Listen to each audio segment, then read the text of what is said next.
Happy Monday. Hope all had a fantastic Mother's Day on Sunday. But as we always do here, Big Sills, how you doing? Hey, may I please have a come to Jesus conversation with all of our great folks? By the way, we'd like to get to 265 likes today. You guys are on an epic roll right now with getting those likes up like that. And I can't thank you enough. I know you have other options.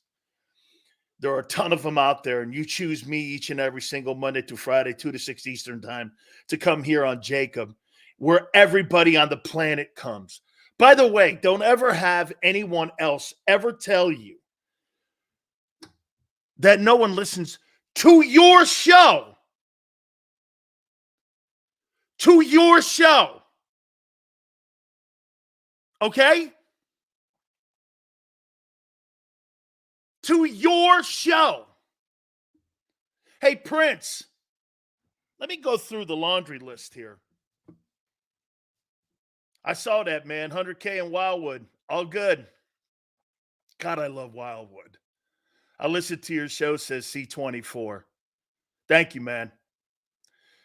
Okay? Really, I got to tell you what you guys have done. I'm so proud of all of you.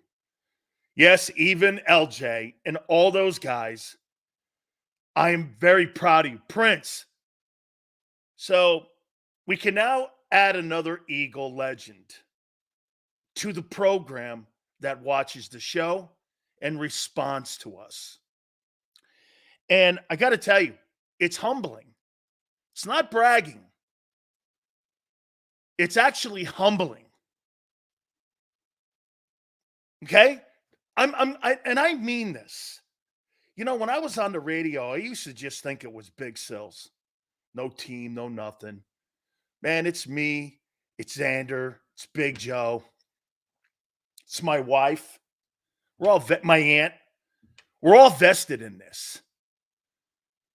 We're totally vested in this thing. And we thank you guys so much, man. I can't thank you. And you guys have built this show up to a point now where Eagle people and NFL people watch the show every single day. And you know what? We have validation to it. You guys have validated the show. I want to show you something here. So AJ Owens has responded to the show. Devontae Smith, Big Play Slay, Jason Kelsey, and now Shady McCoy. This was our rant on that guy, Elliot Spitzer, Shore Parks, right there. And Shady gave our show and you and us, hey, man, thanks, dude. I think it was awesome what you said. And you know what was really wild on my X account? People were saying this, Sills, you're a piece of shit, but you're dead on with this. Hey, Sills, I still hate you. But you're right on. That's the greatest sports talk listener and sports fan I could ever hope for that watches our show. Okay? That really is the best. When you can get that kind of validation for your show. Guys, this is just not me. You got Shady McCoy, who was run out of town by the Philadelphia Eagles, and Deshaun Jackson, who was absolutely abused by the Philadelphia sports media, thanking our show and us for getting their back. That's all you.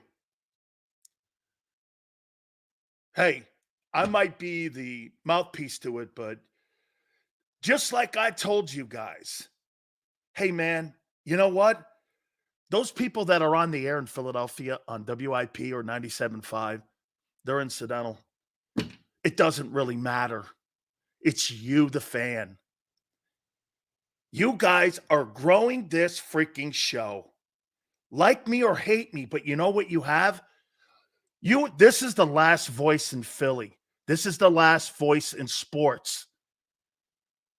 This is what the name of the show should be. The last voice in sports. Hit the damn like button. We make changes. Let's freaking go. How you doing? You guys are making changes. Hey, get this.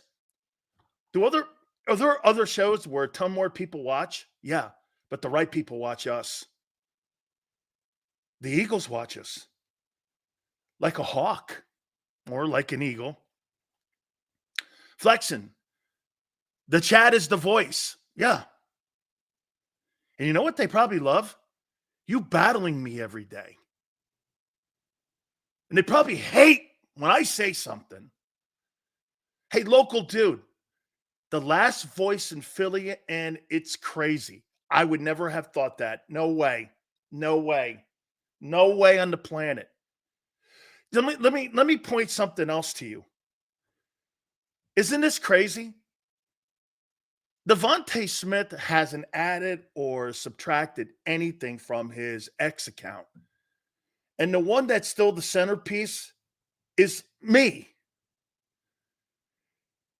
Kind of making fun of him and AJ Brown. How many people have ever heard Devontae Smith outside of a presser talk? He responds to us. AJ Brown responds to us. Us.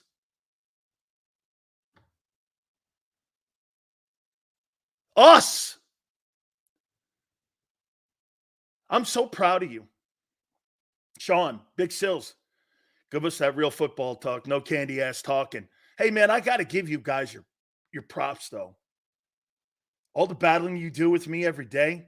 You know, it's funny. My own company gets a little nervous because they think you guys are going away. How can people be leaving the show when people like Shady McCoy and Devontae Smith watch the show? Doesn't that validate it, what we're doing? Doesn't it? How does that not validate your show? Hey, Big Sills, can you finally come clean and say you're rooted from Philly and that's why I rock with you, where the rest of the media stink? We love you, brother. Man, I love the Philly sports fans. I'll say that to you. I do, man. You guys are freaking incredible. Hey, and I've never said that about a fan. Let me see. I like the Tampa fan base.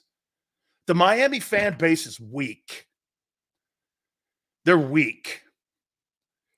You got no ratings, no numbers. Sports talk radio down in that neck of the woods sucks. Big, giant cannolis. It's terrible. Los Angeles, awful sports radio. San Diego, awful sports radio. San Francisco, really good. I like that fan base a lot. Okay, I do. Tampa's good. Tampa's good. Boston is great. Boston fan base is fantastic. Okay? You guys are sensational. I'm just telling you. Boston has the same mentality that you guys have when it comes to the passion that they have for their teams and also wanting to be heard. It's really not about the host up there. It's more about the fan base there as well. Guys, I had to open the program out because I'm humbled a bit that you guys could get that kind of response from Shady McCoy, Devontae Smith, AJ Brown, even if they don't agree with me. It's crazy that they listen to you. What the fuck is going on? Too much loving go. Hey, Prince, I'm giving you your roses here, man. Stop with the mushy crap. I need big. Hey, all right.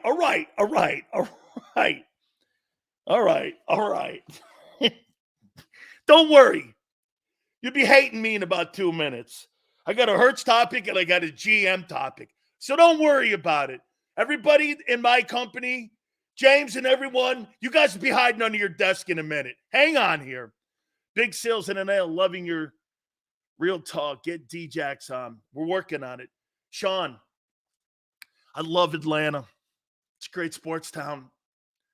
One of the absolutely best sports town, and one of my favorite people on the planet run your Falcons. I love Rich McKay, who's been on this program. How about this, Sean? Ask yourself this. How many times has the president of the Atlanta Falcons been on a radio show locally in Atlanta? We've had him 3 times.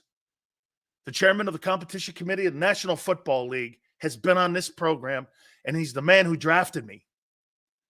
He's the man that admitted that the Bucs screwed me up by playing me out of position. How many times has that happened? Seal's been watching this channel for 3 years from the beginning. Thank you, dude. Atlanta stinks. Atlanta does that. Hey, spoken like a true Philly guy. All right, no problem. Boy, Atlanta's going to be pretty good this year.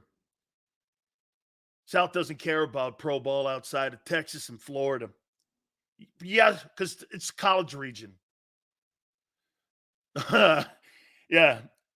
Atlanta's not, man. It's a great state, Georgia, and Atlanta's a great sports city, man. Seals, no more tears. All right. Love it, Big Seals. Always keep 100. Hail to the good. That's right, baby. Hey, James. I think it's absolutely. Hail the Commanders. I'll tell you what, man. D.C., another area I love. Another area I love, dude. I love D.C. I love going to school at Maryland, man. And going up to D.C., going into D.C., take my daughter to D.C. when she was younger. God, I love that place, man. Quinion Mitchell is from Winston, Florida. It's a small town about 3,000 outside of Gainesville. Big Sills, you like the uncle that beats the shit out of you, but gives the best birthday gifts. Yeah, I'm the guy that gives you like the envelope with the $100 bill in it. That's what my Uncle Richard usually does. You got it, man. Flexing, you're right. Let's get back to business here. What a weekend, man. By the way, we will have on as always, Gary Cobb at 4:30. Merrill Reese, the legendary voice of the Philadelphia Eagles, will join us at 5:30. And we are working on D-Jacks and Shady McCoy this week. I'm trying to get those two guys on to, I don't know. I don't want to keep enhancing that story, but that story is a story that, how about this? That Deshaun Jackson story and Shady McCoy story is one that just won't die like T.O. and McNabb in Philly. Those two stories just will never die.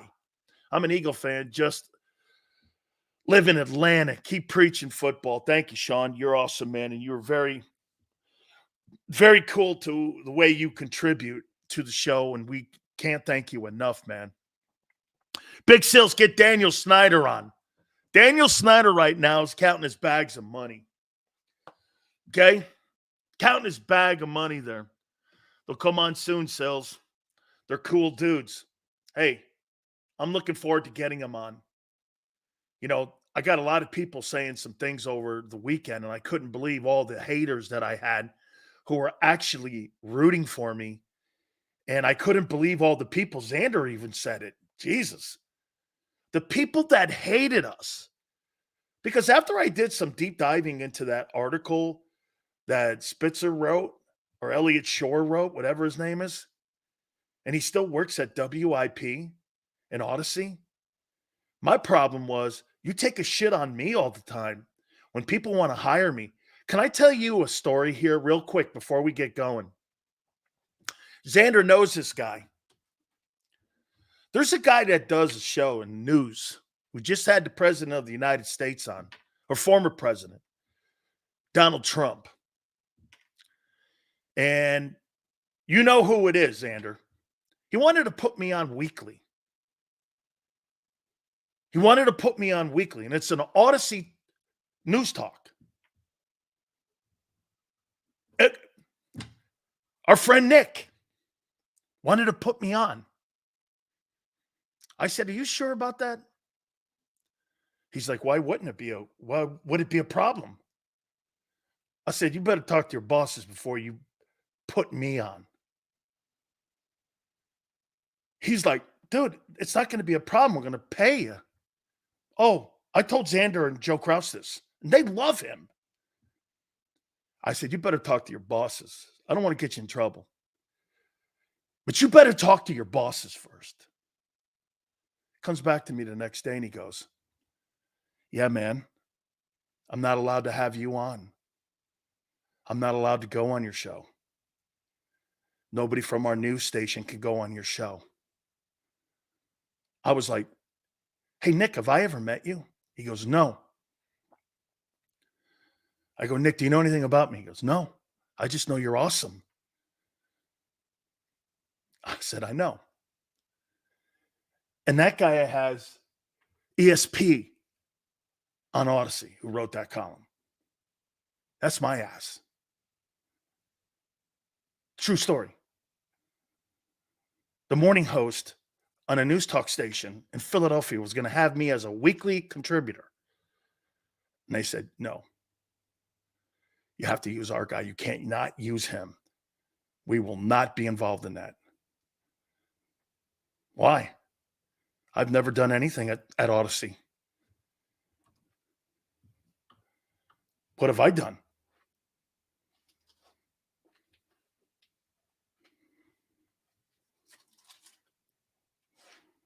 And you tell me you got a guy like that on WIP? You call my bosses? You're the man, Sills. Speak for all. We appreciate you. Thank you, Devin. Thank you. Imagine that. He didn't even know. Nick goes like this. He does a really great job. I heard him have the president on the other day. I congratulated him. He goes, man, I can get the president of the United States on, but I can't get you on.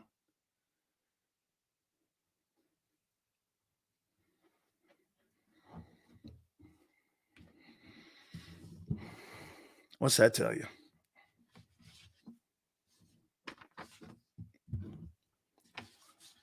It's being blackballed. And I love it. It's okay. It's a dying forum. There's a reason that Netflix is getting the Christmas Day games.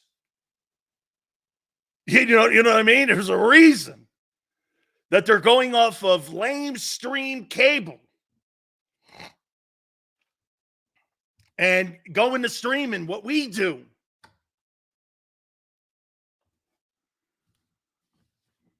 Right? Hope all had a great Mother's Day. Had a great chance to spend time with my family. Daughter's home for the first time. Hope all had a great day. Nothing like family. Hey, I'm awake. Are you? Unbelievable.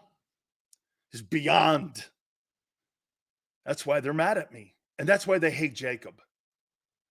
They hate JAKIB because JAKIB's not woke. JAKIB is sports talk. No matter what side you are. Doesn't matter. If I had to say one thing about JAKIB Sports, you know what it is? It's a football stadium. Blacks, whites, Jews, Catholics, Baptists, Christians, Muslims. It's a football stadium. I want our show to be a football stadium where everybody is rooting for their passion. That's what we do here. That's why you guys have gravitated here. That's why they hate it. They freaking hate it. My cat can start a YouTube channel. Do you know that? I tell people that. My aunt goes, anybody can start one? Yeah.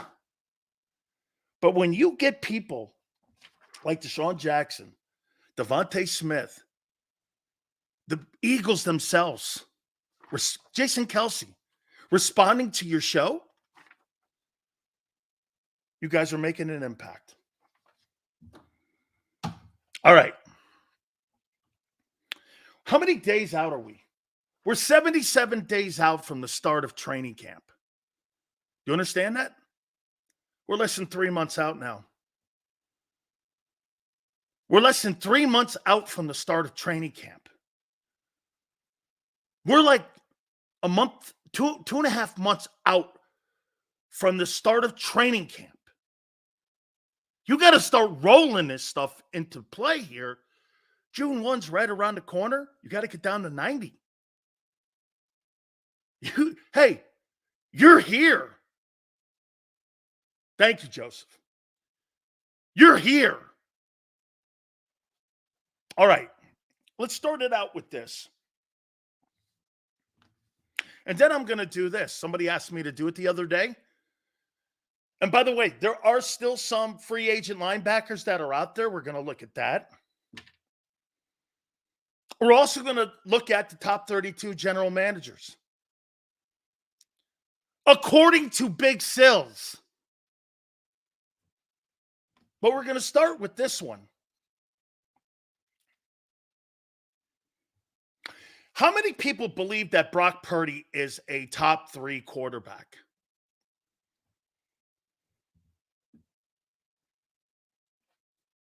The San Francisco 49er quarterback. How many people believe that Brock Purdy is a top 3 quarterback in the NFL? Hell no, Nick.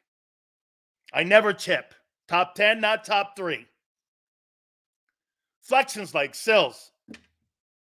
Holy Toledo, Tanner McKee says, no, I don't. Okay? How you doing, Sue? Slagger goes, no. So we all agree. We all agree. Flexing. We all agree he's not a top 3, top 5 quarterback, right? Purdy, really. He had a top 3 season last year. Did he not? Brock Purdy had a top 3 season last year for quarterbacks. Did he not? He was top 3, right?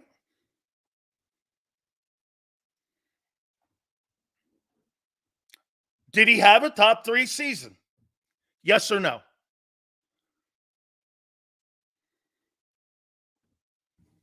Did Brock Purdy have a top 3 season? Brock got lucky last year. Jalen got lucky in 22. Yeah, I'd say who had a better season than Brock Purdy from the quarterback position last year in the NFL? That won games and put up huge numbers, huge accuracy, huge, the most yardage per throw. He had the least amount of attempts of anybody in the 3rd most passing yards of anybody in the league. Do you understand that?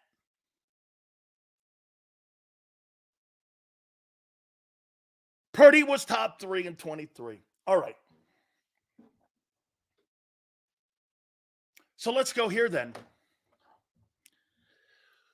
Do we not agree? If Jalen Hurts isn't in the top 3, 5 in 2024, it's time to move on.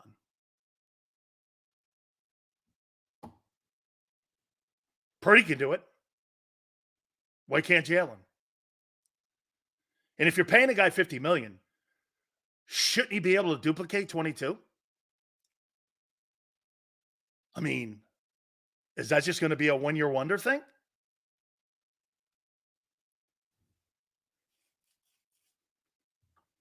He should be top 3. Purdy was.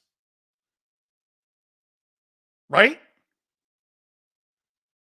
I don't think Jalen Hurts can be out of the top 5 before people would say he had a bad year again. You can't have the talent that you have, the money you're making. You cannot. And be in the top 15 conversation. Sorry. Those days are long gone. They over with.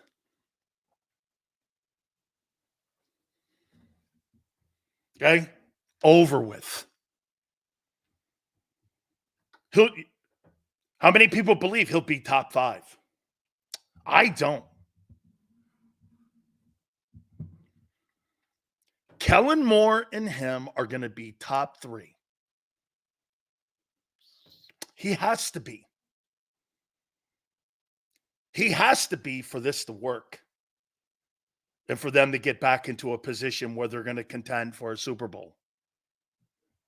Prince goes, we know, Sills. You do? Played in 2 national championships and a Super Bowl. They ain't growing them on trees. Oh, I know. The reason that you put that kind of talent around people is because you don't really believe in the quarterback. Jalen doesn't need to be top 5. He can be top 10. He ain't going to be no top 10. Brock Purdy was top 3 this last year. And by the way, just so LJ, I'm glad that he's in here because now we can thank him also for Shady McCoy responding to the program. He's one of those guys, too, that says that no one watches. Shady did. How you doing, LJ? Shady McCoy watched. Hey, Shady, by the way, appreciate you watching the show. I'm trying to get you on. Thank you for the response on my ex. Last week, the week before, it was Devontae Smith. Now it's you. Man, hey, we can't thank you enough here.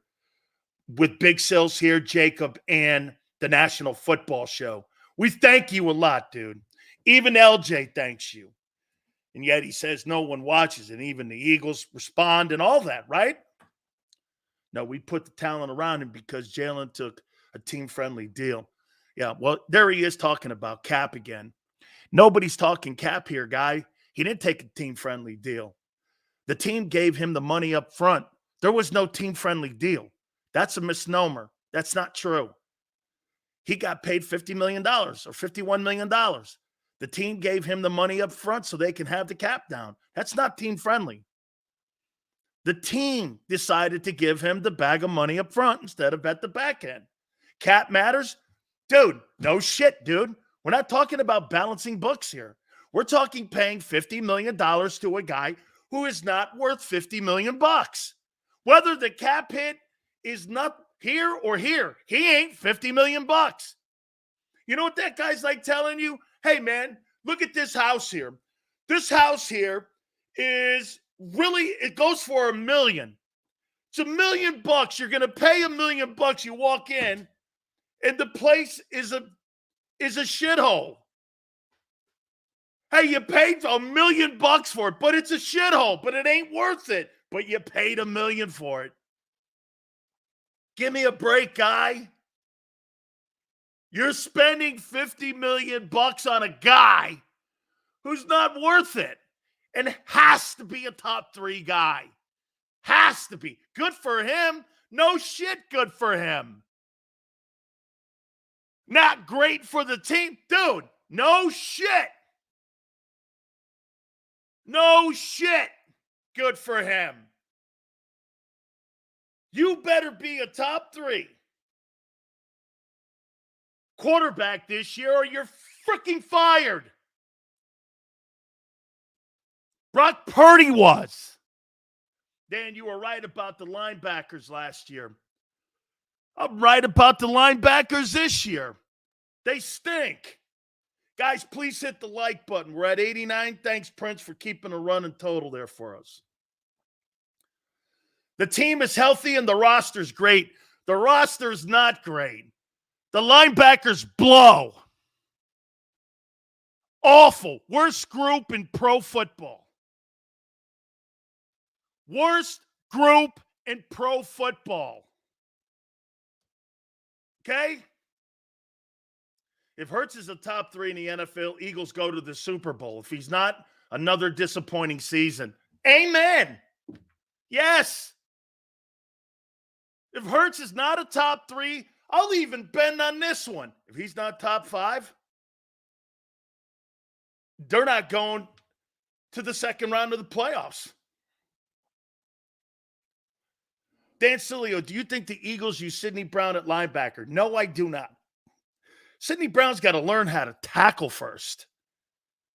Carmine, can we talk about Pickett for a minute? Seriously, Sills, I believe there will be a controversy. Here's what's going to be a problem here. Vic Fangio is going to run that side of the ball with an iron fist. Kellen Moore is going to run that side of the ball as a politician because he wants to be the Eagle next head football coach. Kellen Moore is my concern, not Vic. If Vic fails, because Howie, not Vic. If Kellen fails, it's because he was trying to be the next head coach of the Philadelphia Eagles and not do his job. And that's to turn Hurts around and win games. And most importantly, win games. Not putting numbers up. You guys put the last 2 years, you guys have put up all the numbers you could. But at the end of the day, this past season, 23, you put up bigger numbers. And you had a losing season.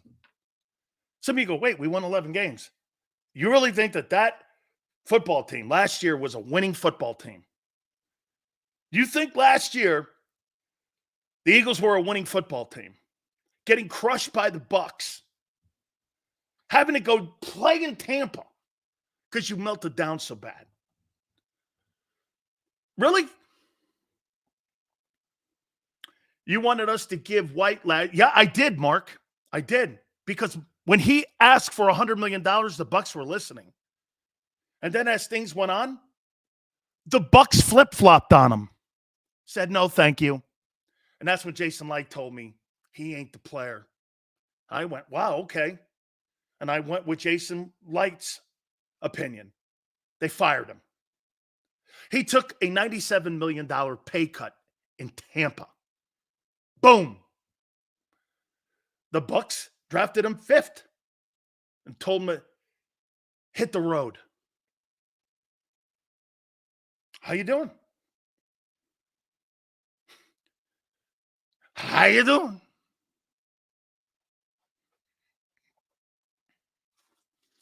Jalen just have to not give the ball away.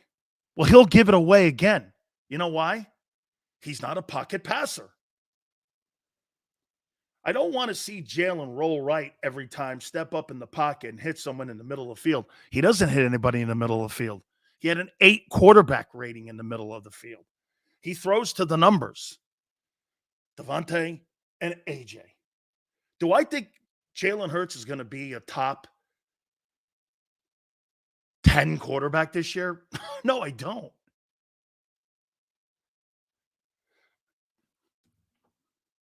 From the pocket? No. You love to praise quarterbacks who have one thing in common: consistency at OC. Purdy is on a team with an OC and a loaded roster. Prince, then how in the world do you not take what you just said and think that Jalen Hurts is going to have a comeback season when you have never had consistency in your front office when it comes to coaches? Why in the world would you think he'll turn it around then if there's no such thing as consistency at the coordinating position? Jalen has 2 things fighting against him. They're changing him, and they don't believe in staying with what is good. Prince, you're basically validating what you know. Sills, this guy doesn't have consistency at the coaching position. We know this. Why? Because the front office has more assistant coaches. In the last 3 years, I would make this argument for you. For a team that's won 25 games, can you tell me another team that has made more coordinator changes and has won 25 games? Let's think about it. There's no room like that in Kansas City. They don't move anybody out. The Rams, Raheem got a head coaching job. Who else? They don't make moves like that in Green Bay. They don't even make moves like that in Dallas. This is their 2nd coordinator in 4 years. This is your 3rd in defense in 1. That's my point. Why critical? And when you know what the problem is, you won't happens when he's never going to have that, Prince. Prince, he is never going to have a consistent coordinator. Can I tell you the guy who has really broken the green egg, so to speak, on this whole thing? It was Chris Long. Chris Long said this a long time ago. Until the Philadelphia Eagles hire a head football coach that creates a failsafe where you're never going to lose a coordinator and he's going to be your play calling head coach, you're going to constantly be on this revolving door or this treadmill. Jalen Hurts will never have consistency at the coordinator position his entire time in Philly until that's rectified. Prince, do you agree with me on that? Here, if Kellen Moore has a great year, he's either going to be named the head coach and you're going to fire Nick. And they're not going to do that if that happens because it validates them firing Doug. Kellen Moore will leave. You need a new coordinator again. You're back on the treadmill. There will be a brand new coordinator next year in Philadelphia offensively, no matter what. Defensively, that may still stay intact because of Vic's age. But no matter what, Jalen Hurts will have another offensive coordinator in 2025. Yes or no? Because this is what you do.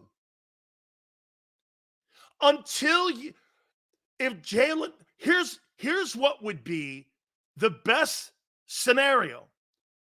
If Jalen has a great year, you go to a Super Bowl. You get there and you lose it again. You know what I would do? I'd fire Nick. Or guess what? You're going to lose another head coach. Think about this. On May 13th, one thing is certain. Jalen Hurts will have a new offensive coordinator next year. It's a certainty. It's a certainty.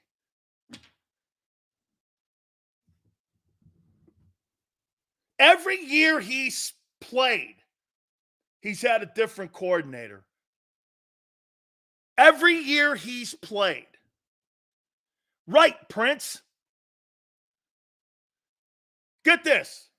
Once again, follow the logic here. If Kellen Moore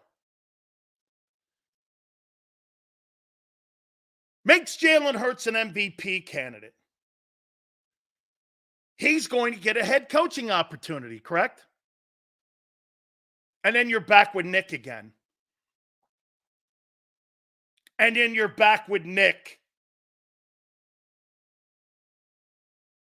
2023. Is that fair? Okay. Think about that. The fact that Sirianni is still in the building, you should have named Kellen Moore the head coach. Because then you would have assured yourself. Am I right when I say this, Sander? You would have assured yourself of 2 years of a play-calling head coach and some continuity at the offense. Instead, you've created your own chaos. That's right, C24. And you interviewed him at 21. Came down to him and Sirianni and someone else, maybe Lincoln Riley. I don't know. Think about that. It's a certainty that next year,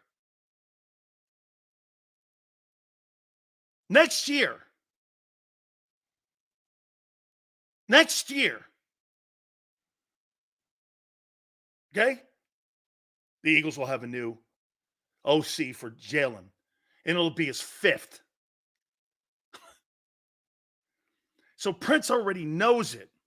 Hey, Prince, don't mind what other people are saying in here. I saw Marty Schottenheimer fired and he was 14-2 because he didn't want to go down the way of the organization. There's one thing that is a for sure thing. Get this. If Kellen Moore makes, here, let's do this. If Kellen Moore makes Jalen Hurts an MVP and they go to the NFC title game, how many people believe that Kellen Moore will be a head football coach in the NFL next year? Yes or no? Look at the people that they recently hired. How many people believe Moore will be a head coach if he makes Jalen the MVP? Okay. They'll promote him to head coach. So you're going to fire Nick. No way. Because that means this. That means that they have to admit they're wrong about firing Peterson. This show in the chat hates Jalen Hurts. Why? Because Hurts, I'm predicting, will have another coordinator next year. If the guy does well, that's not ripping him. If that happens, Nick is fired. So you think Nick steps down? Kellen Moore's going to get a head coaching job. He'll have another coordinator. Think about this. Nick, Steichen, Brian Johnson, Kellen Moore. You'll be 5 in 4 years. Kellen Moore's not going to turn down a head coaching job to stay in Philly for what? And the Eagles aren't going to fire Nick because you know why? They don't give a shit who the head coach is. Doesn't matter if you win a Super Bowl or not. The more Kellen Moore does well, the better chance that he has of either becoming the head coach of the Eagles. There's nothing Sirianni can do. At the end of the year, how many people believe the Eagles are going to win? How many games are you thinking the Eagles are going to win this coming year? Wait, just off the top of your head, 11, 12? 11 or 12. Then again, Brian Johnson got fired for 11 wins. How's that for you? Offensive coordinator Brian Johnson got fired for winning 11 games. 11 games. And everybody on the team had a career year. And he got fired. And you're trying to tell me, I mean, hey, can I get that last super chat? I missed Big Marshall. I want to make sure that we get Big Marshall. Honestly, Sills, I think Nick is a lame duck. He's fired no matter what happens, just my opinion. The question would come down to this, though, too. Marshall, what's the point? You create chaos with that. You should have clean swept it. That's why I say this. How many people believe this? And I'm going to make this point here on May 13th. I think Nick Sirianni has a short leash. If that team's wobbling, he's fired immediately. They're not going to go into 3 months wobbling around. They're going to fire him immediately. And they're going to give it to Kellen Moore and see what Kellen could do as a play calling head coach. My opinion, that's the plan. Nick's going to keep it stable in the offseason here. And the Eagles want to see how he does as a play calling head coach. Because if that thing starts rough, either both are gone or one is gone. I mean, Brian Johnson going to do good for Jalen Daniels. He knows what he's doing now. We'll see. Martin says, hey, Sills, you think they will hire Kellen Moore as head coach and still have him as the OC play caller? I do. If he helps Hurts out, you think Philly will do that? Martin, think about this. Okay? Let's take a look at the successful teams in the NFC right now. Okay? Dallas, play calling head coach, right? And right with Mike McCarthy and Dak. Kyle Shanahan, play calling head coach. Brock Purdy, right? Okay. Where else is that dynamic? Matt LaFleur, Jordan Love, play calling head coach. You see the trend? You see the trend. You want a play calling head coach. That's the trend today. because it stops you from rating your coaching staff like they used to in the past. Kingsbury was a head coach play caller in Arizona. Yes. Dan Quinn getting that job? I don't know. Okay, we'll see. But if Brock Purdy can be a top 3 quarterback,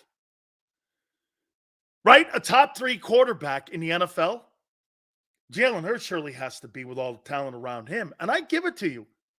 They got a better defense in San Francisco, by far. They got better coaches. Well, I don't know better coaches. Since they didn't do it with Shane, they will with Kellen, you're thinking. Okay? I don't know if they're going to let him walk out the building. Get this. If Nick Sirianni's one-loss record matters, hey, I think that's a great point. LJ brings a great point up here. What's more important to the Eagle front office right now? Ask yourself this question. What's more important to the Eagles right now? Jalen Hurts having a consistent play caller for the next 4 years, or Nick Sirianni's one-loss record? Your one-loss record got you nowhere last year because Hurts imploded. What matters more? Sirianni's one-loss record? That's why Doug's never mattered. They wanted to go in a different direction. They didn't think Doug and Jalen would work out. What's more important? Hey, who's more? Maybe this is the better question. Thanks, LJ. Who's more important? Jalen Hurts or Nick? Nick does nothing for him. Who's more important? Well, shit, the guy you're paying the most. Not the guy who blows somebody to keep his gig.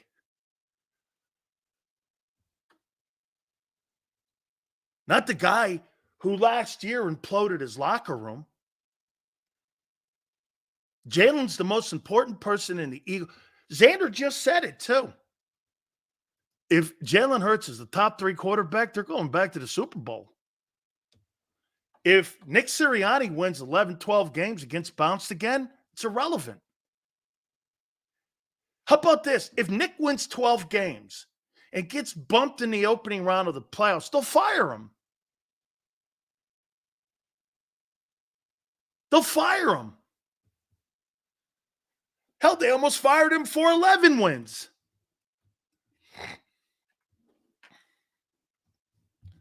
Twiz goes, everyone's important. It's a team game. Then why do people have different paychecks? Hey, Twiz, if that's the case, so what? Tanner McKee's just as important as Jalen Hurts? Kenny Pickett is too? It's not true. So you think A.J. Brown's just as important as Aeneas Smith? Or that Saquon Barkley's just as important as Kenny Gainwell? Only like a weirdo 1950s coach talks shit like that. Well, you know, everybody on the team has the same value. No, they don't. I'm not treating one guy different, or I'm not treating the guy the same. That's my superstar. That ain't happening. In your own workplaces, your bosses don't do that. You know, I'm a boss that treats everybody the same. No, you could treat everybody like a human being and a man and a woman. But when it comes to value on your organization, everybody gets treated different. And stop. When you're talking about football, it's not a socialist mentality like many of you have. It's a dictatorial leadership in the locker room. I'm the boss. You're second control. You're third. You're fourth. You're the fifth most important person. That's life. Well, everybody needs, that's a social, the NFL locker rooms has nothing to do with socialism. We treat everybody the same. That's not true.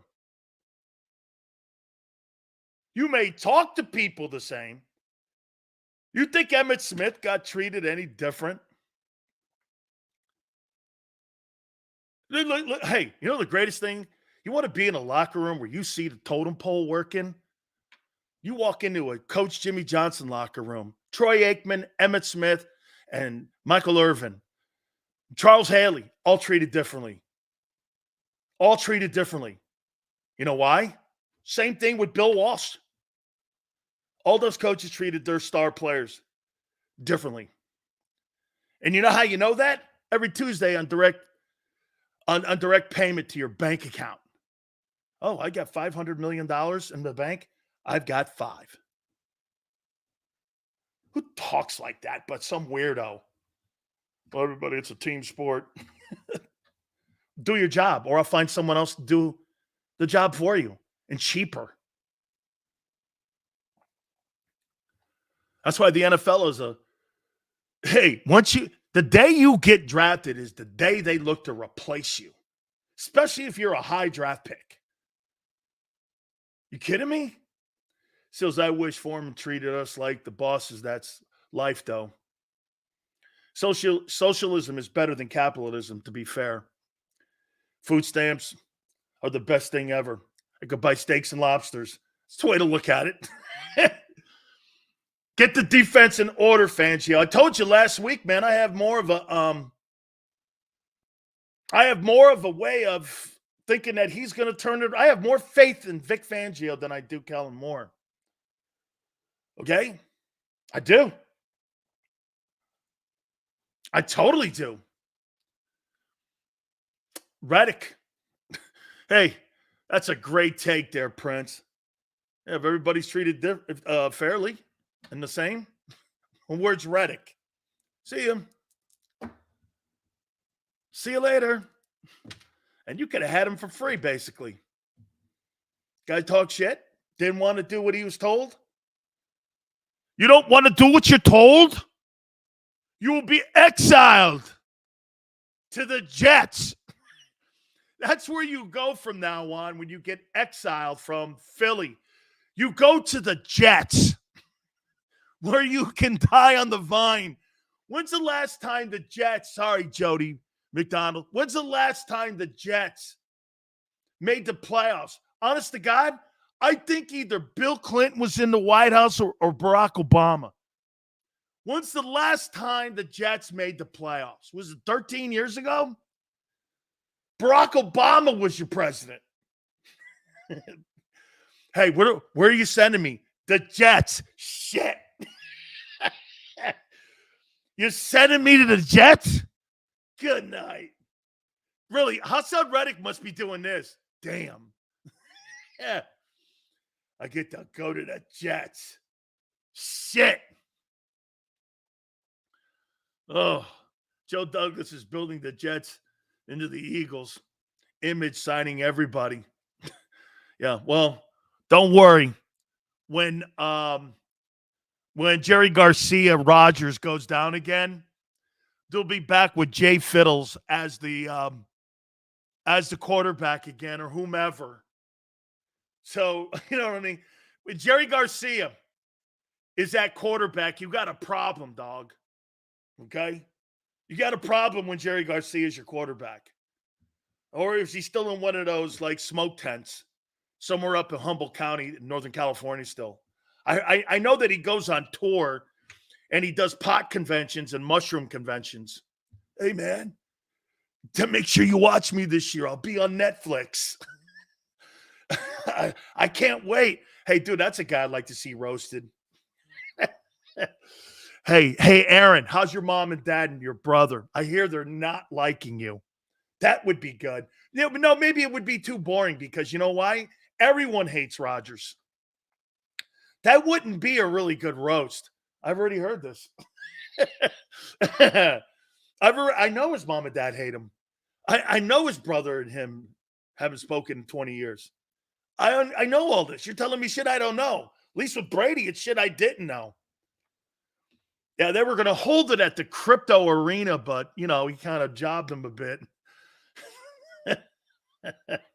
Oh, man. Yeah, hey, we'll see what happens. Hey, where'd they send you? To the Jets. Shit. All right. Do I do the linebackers?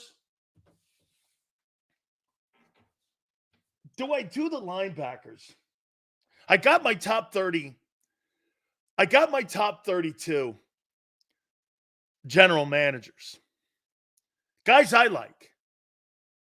Okay? Did I write down the linebackers? Here I did. Dude. I don't know what you're going to do at linebacker. Here are the remaining linebackers that are there for you to sign. Hey, good work, Howie. Top of your A game. Quan Alexander, Steelers, age 30, ton of injuries, always hurt. Probably the best guy out there. You know who the second best guy is? Zach Cunningham. Hey, Howie raved about him.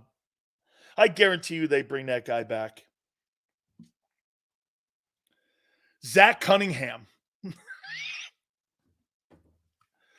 Oh, my God. Are you in trouble at that position? Zach Cunningham. Ezekiel Turner, Cardinals, 28. Oh.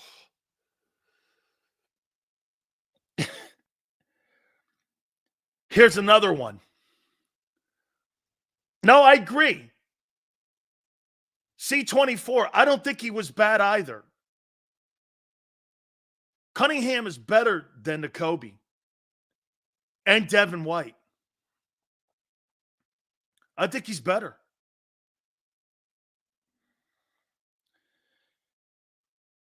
Curtis Bolton, Rams, age 28. He's not awful. He's not awful. Marcus Bailey, Bengals, 27. Here's who you have. I picked 5 guys. Quan Alexander, always hurt, age 30, old in the tooth. Zach Cunningham, Eagles, was with the club last year. Ezekiel Turner was a Cardinal a year ago. Curtis Bolton was a Ram. He's not awful. Marcus Bailey, Bengals, 27. Those are your free agent linebackers that are worth the shit. Okay?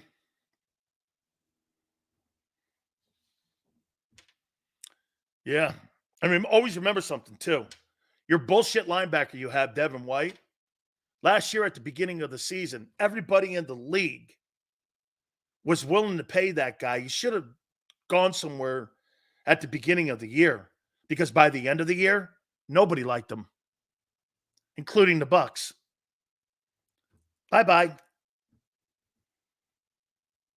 The Bucs who drafted him flip-flopped on him.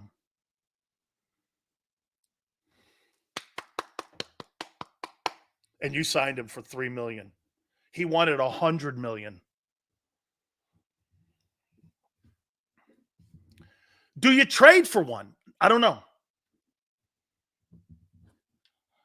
Devin White, awful. Last 3 years, one of the worst tackling linebackers and cover linebackers in the league. Not that Pro Football Focus is the Bible. Linebacker's going to surprise. Hey, Twiz, you haven't had a good linebacker since you got rid of 2. You haven't replaced Kaiser White yet, let alone TJ. He didn't like the Bucs. Oh, okay. No, you mean the Bucs didn't like him. They never offered him a contract.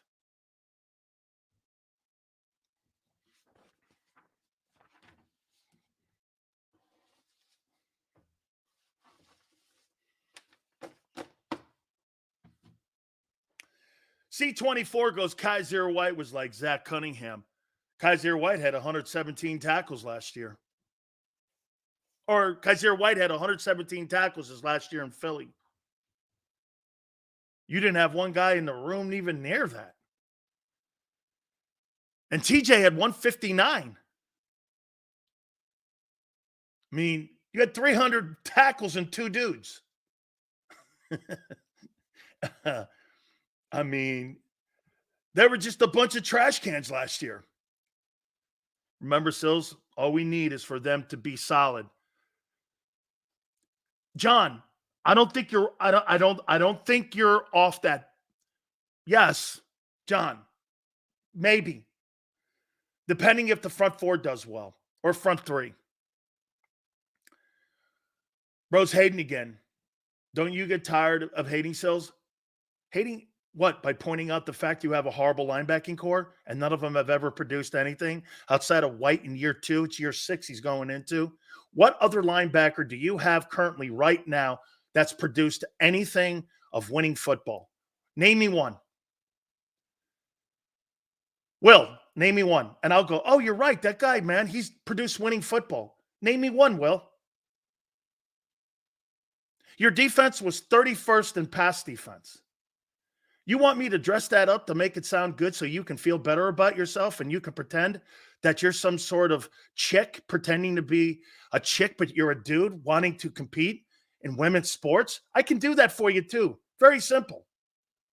We do that today in society all the time. We pretend false identities for people to make themselves feel better. If that's what you'd like, Will, I can do that for you. I can dress your linebacking core up to make it something that it's really not. Okay? Let me know. They do that every day. Just let me know.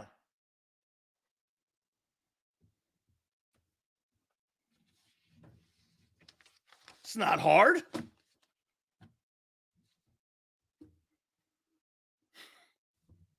It's not that hard. N'Kobe Dean won a lot of football in Georgia. He was a great college player. Congratulations, Marshall. He should be very proud of his college years. The Buccaneers have a reputation of mismanaging players' career, Sills. Sometimes you got to pop out and show.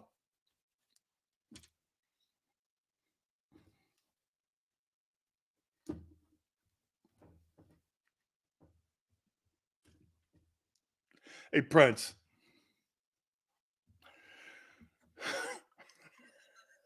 Hey, Prince. Don't ever do that again to me, Prince. Don't ever do that again to me.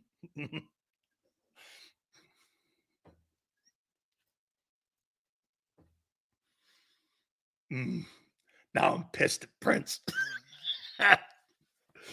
Oh. Oh. Oh. Damn you. Damn you, Prince. Prince just trolled. Tanner just said, hey, Prince just trolled the fuck out of you, dude. And all right, Prince, I'll take a knee for you, man. Jesus Christ.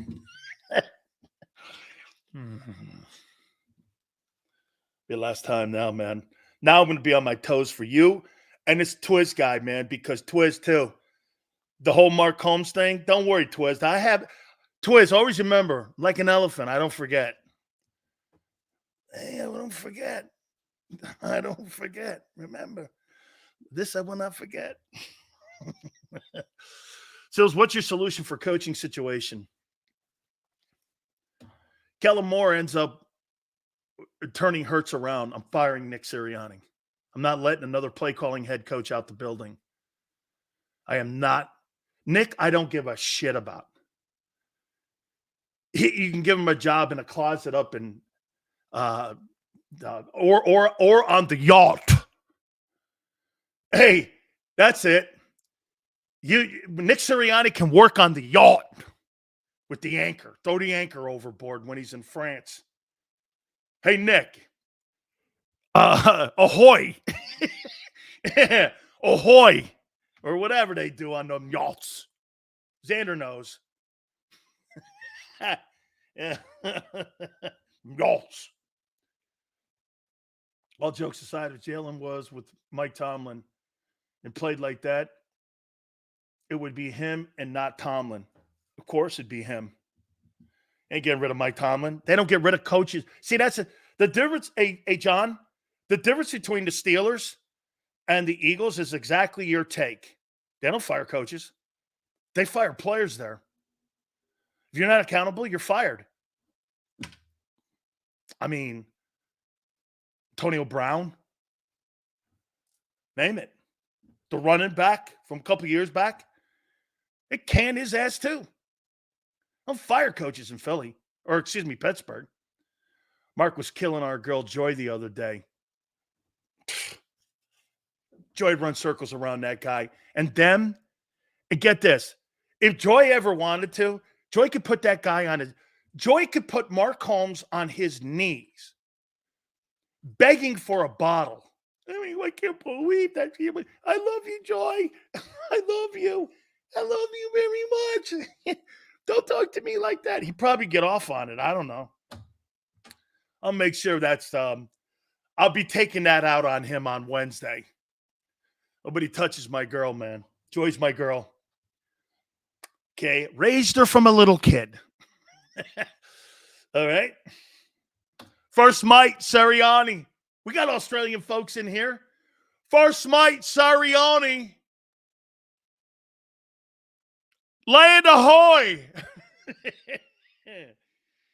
Land ahoy. All right. And we blame Wentz, but can't blame Jalen. It's sad. John. Right. Seals, the move is to wait on June 1 cuts. If I'm Howie and team, I'm watching the Raiders. They won't be good, and Max Crosby has a clause out in his deal after this season. Hey, let's do this. Do me a favor, guys. I don't know this off the top of my head. Who are the teams right now, the top 5 teams that are in salary cap issues right now as they're heading into June 1? Take a look at the top 5 teams. You could probably go top 7 teams. Those are your teams that are going to have to make critical cuts or restructuring of deals. Like, look at the Cowboys are a great example of that. I still think the Cowboys are not going to add. They're going to cut. I don't know who yet. Or trade. You really think with the cap issue that they have, Dallas is going to sign CeeDee Lamb and Dak Prescott and Michael Parsons, who they just picked up the 5th-year option? They had to pick the 5th-year option up on Parsons. They couldn't give him a deal. You got CeeDee Lamb and Dak to deal with. Just those two guys alone are $100 million a year annually. Because you're talking $60 million. Dak's not going to take less than $55 million. That's what the guy in Cincinnati's making. Hey, Dak, you're going to have to – they're already talking Dak to take less. He's like, I'm not taking less. Atlanta, Arizona, Denver, and Chicago. Chicago, I thought, had a lot of cap money. I thought they had a ton of cap money, Chicago. I thought them in Washington had a shitload of money that they could spend in free agency. Doug Peterson, Jim Schwartz, and Frank Reich was our most elite coaching staff besides Jim Johnson and Andy Reid. And that's why, hey, Fly, think about this. You think there's any coincidence that's when you experience the most success of any time in the history of the Eagles, was that when you had those coaches in the building? You think there's a coincidence to that? And you had your best, pretty much, you had your best postseasons. Always remember this. Am I right when I say this? Doug Peterson has a winning record as an Eagle head coach in the postseason. Am I right? 3, 4, 5. Let's see. 3, 4, 4-1. What was he in the with the Eagles? 4-1. What was What was Doug Peterson in the postseason? 4-1? 3-1? 4-2?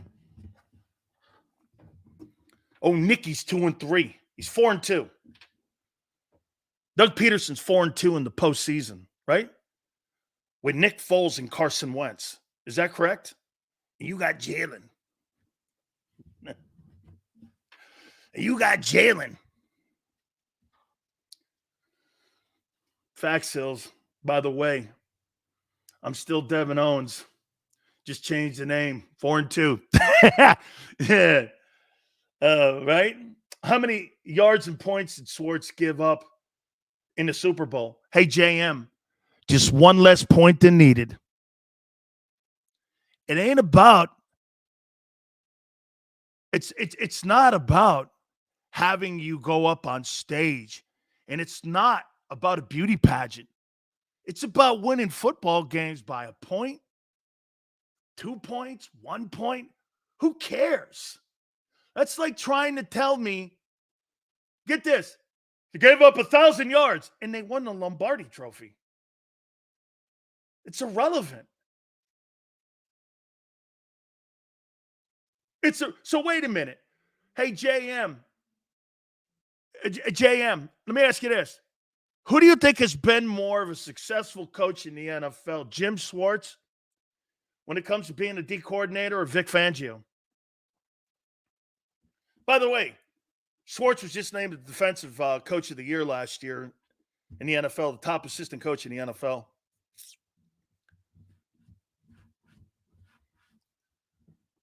Would you take Schwartz or would you take Vic?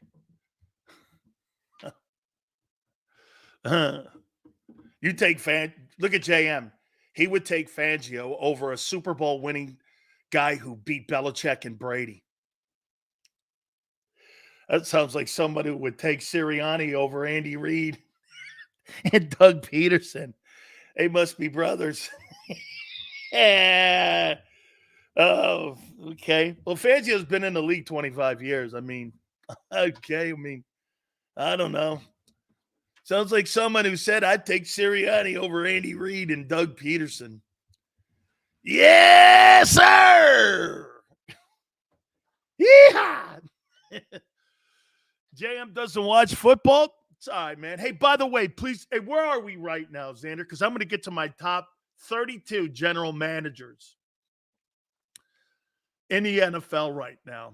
Heading into 2023, where are we right now in the count here when it comes to the likes? Appreciate it, my friends. You guys are awesome. Isn't it great? Hey, I got to tell you one more time. 131. Come on, guys. Let's kick it up here. I'd like to get to 200 by the top of the hour. By the way, isn't it great that all the Eagle people watch the program? And I think, once again, that's a testament to you. They're all watching it over NovaCare Center. Thank you, Shady, for validating that. Appreciate it. It's really cool, Devontae, AJ Brown, Jason Kelsey, Merrill. Thank you. Thank you very much. Isn't that great, Barb, that Shady sent out love to the show? God, it's great. Thank you. Howie.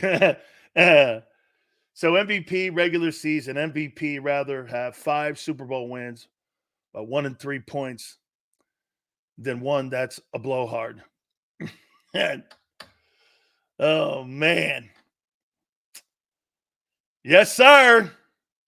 Super Bowl MVP, regular season MVP, rather have 5 Super Bowl wins, 1 3 points than one that's a blowout. Of course. Common sense in that. Hey, would you rather have Brady Super Bowls that Vinatieri kicked early and they won by 2, 3, 1 point or what have you? Who cares? I mean, who cares? Who absolutely cares? Every day I come here, for some reason, there's always a Nick Sirianni narrative on why Doug was better. Okay. What's that got to do with us going back to a Super Bowl with Nick? Because you're not. Because you're not. He's the reason you lost in Arizona.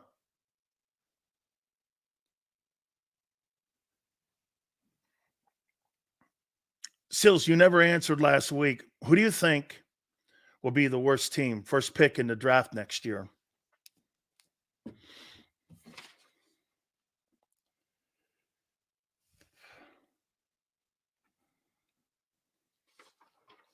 I think Denver.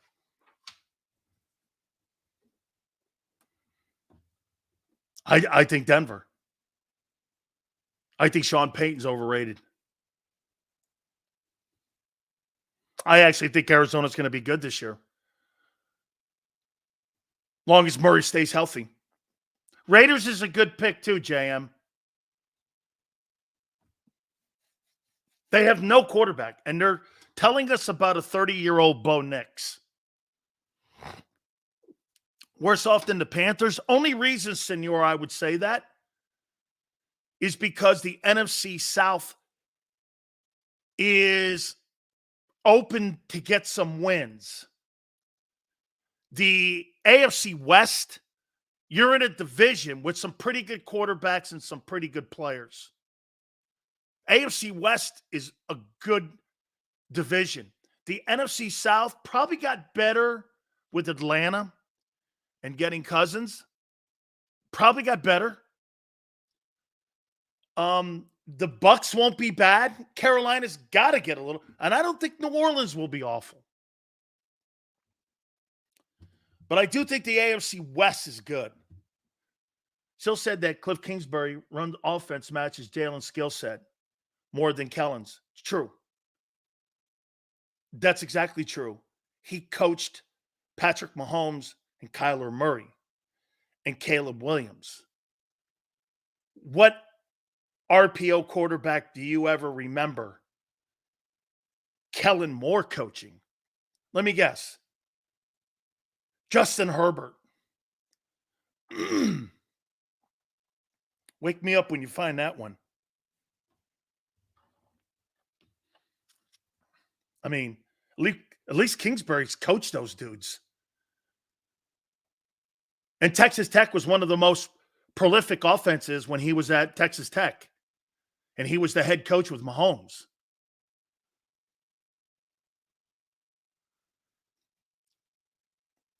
Dak Prescott uses RPO before he broke his ankle. And that's why they don't want Jalen Hurts to run the RPO. They don't want more accruing injuries. That's why they went out and spent $10 million on a running back who can pick up blitzes because Hurts can't read blitzes. Barkley's in the room for two reasons. RPOs being taken completely out and pass protection because Hurts sucks at picking blitzes up. That's not my opinion. Jason Kelsey told you that last week.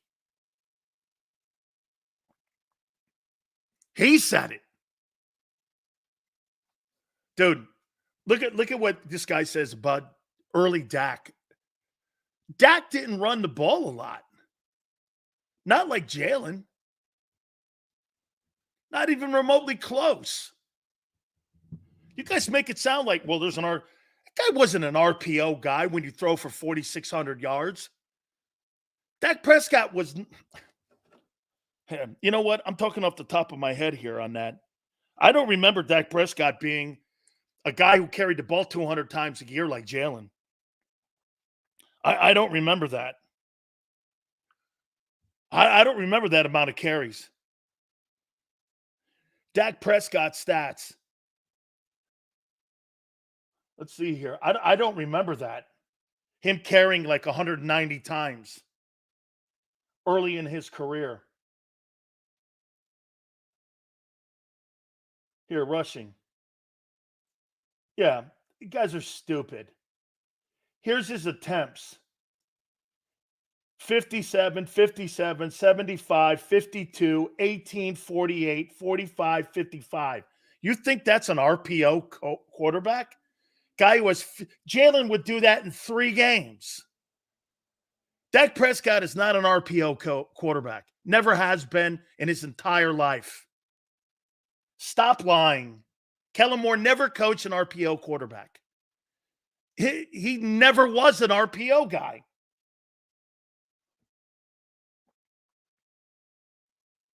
Ever.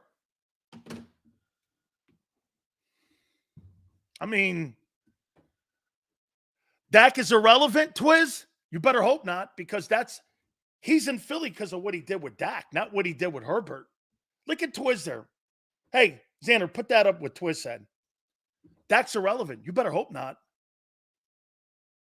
You better hope not. He's not here because of what he did with Justin Herbert. He's here with what he did with Dak. I mean, his only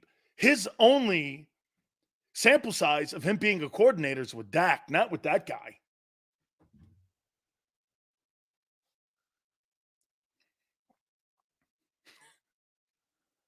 Sam says the RPO cannot be based for an offense. Correct. That wants to have sustained success. When the quarterback suddenly can't run, the offense falls apart and becomes, and I'll add, Sam, if you're okay with me adding to that, it becomes predictable. Sam, if you're okay with that, I'll add into this and then becomes predictable. If you're okay. If they want an RPO, they have brought in Roman. That would have been good. Somebody like that. Remember something, though. JM, when you bring an RPO coach in, you have to bring your own guy. Isn't it funny they let Vic bring his own people in, but they didn't let Kellen bring his own people in? I listen to former players like Sills, and they know Jalen is not the best option at quarterback for this offense. He's not. Kirk Cousins can move the sticks more. Let me ask you something, Brian. Brian, have you ever seen a quarterback have 2 1,000-yard receivers 2 years in a row, can't throw for 3,900 yards?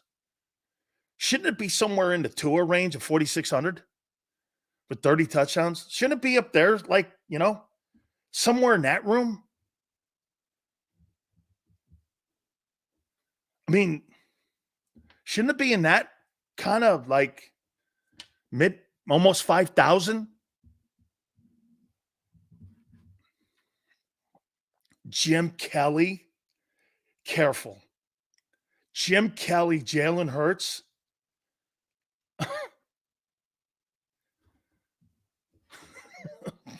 You hear some crazy shit here sometimes. Tua had 2 better running backs catching the ball and blocking, but they were still finesse. It should be impossible. So, hey, James, what's more impossible? Carson Wentz throwing for 4,000 yards with no wide receiver, over 500 yards receiving, or a quarterback throwing for under 3,900 and having 2 receivers go 2 years in a row over 1,000 yards. What's more improbable? Wentz? What's more improbable? That's more improbable, isn't it? That you didn't have one wide receiver on the team with over 500 yards receiving, and Wentz went for $4,000. And you got a quarterback now who can't throw for 3,900 yards and over 25 touchdowns. That's impossible. Impossible. Hey, before I move on to my GMs, how many yards do you think Carson Wentz would throw for in this offense with that old line? 5,000? 5,300.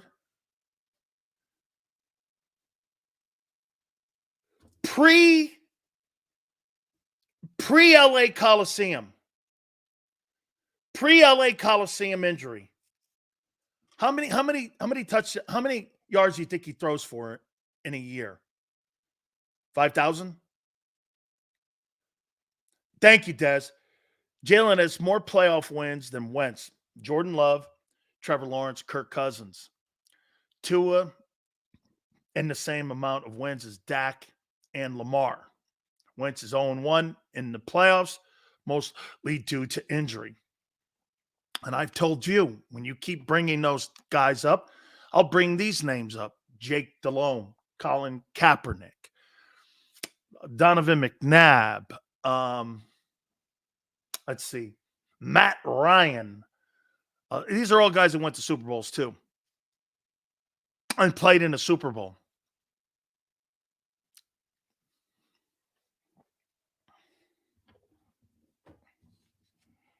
I find it weird. You're going in, hey, so Jordan Love, am I right when I say this? Jordan Love in his first year starting and CJ Stroud in their first year starting in a pass-happy NFL threw for $4,000, and Hurts is going into his third year and hasn't thrown for 3,900 yards. With that talent, you don't think – how many people think that Hurts is a more gifted passer than CJ Stroud and Jordan Love? Who would think that here? Just curious. Those guys in their first year starting threw for $4,000 and 30 touchdowns. I think CJ threw for 26 TDs, if I'm not mistaken.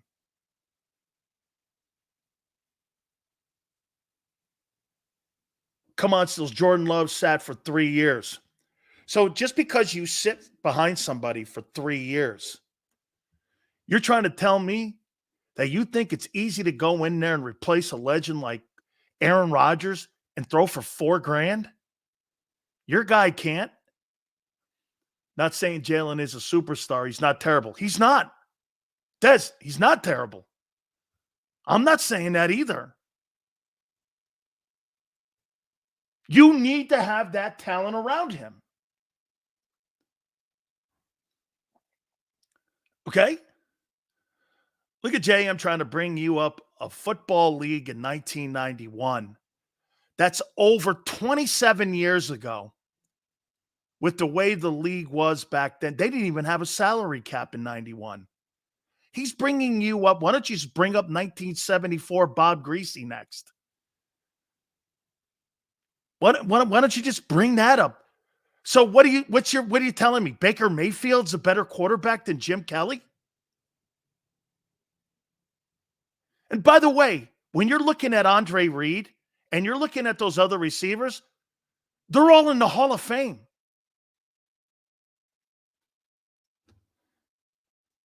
Those are Hall of Fame wide receivers. What are you talking about? He's talking about a 30-year-old NFL. Why don't you just bring up Bart Starr?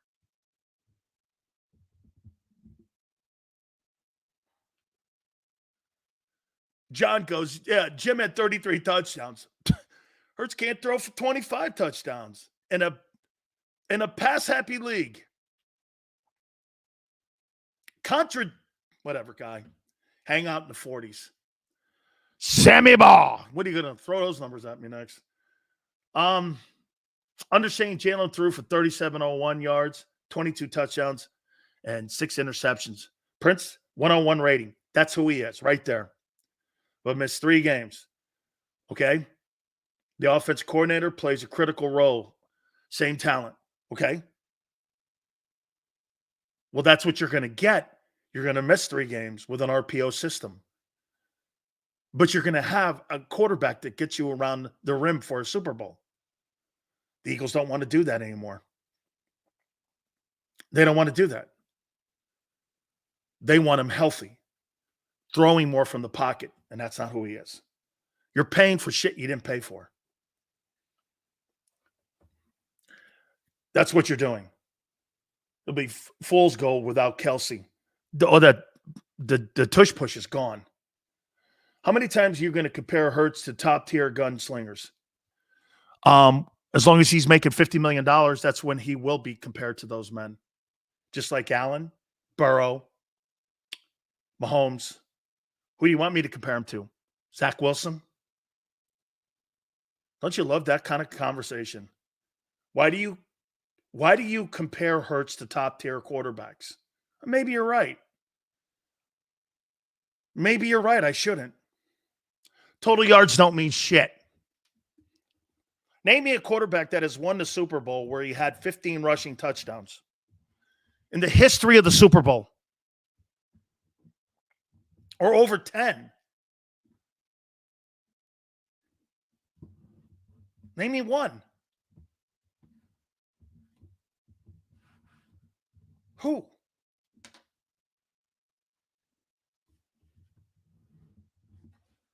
Name me one quarterback. Steve Young didn't have 10. I don't believe he did. Let's take a look at that. If he had 10 rushing quarterbacks. The year he won the Super Bowl, which was 94.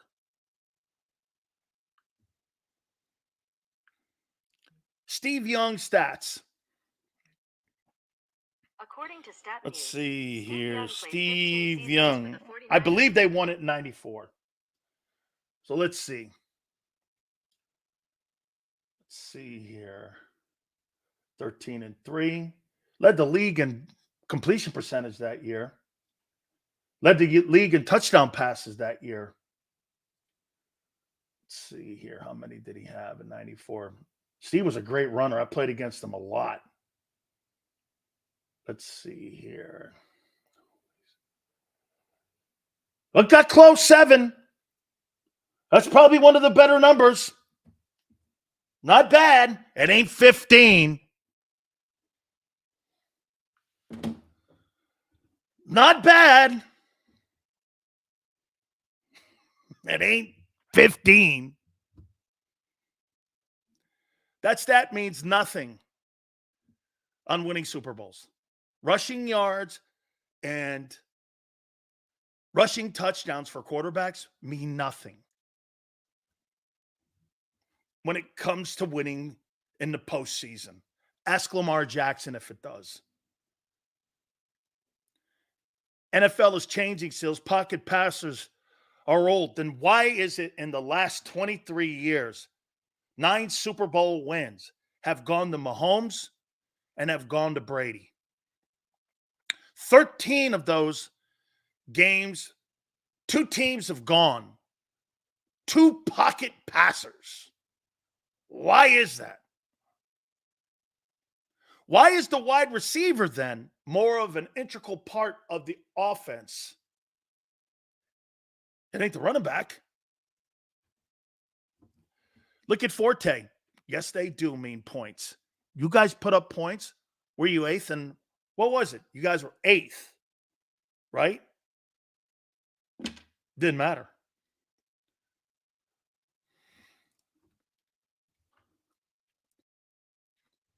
You're talking the best quarterbacks of all time. No one is saying that's Hurts. Corey, you had a quarterback last year or just a few months ago go to overtime. And if the rules were intact like they were the previous year, the 49ers would have beat the Chiefs in the Super Bowl. But because of the overtime rules now that the other team gets an opportunity, a guy making $800,000 from the pocket almost beat Hurts. And you're going to go, well, Jalen Hurts, he almost beat Mahomes too. You're going to get, yeah, but Purdy pushed him into another quarter and had the lead. And the 49er defense let up. Scoop and score. A guy making $800,000 was in the game. $800,000.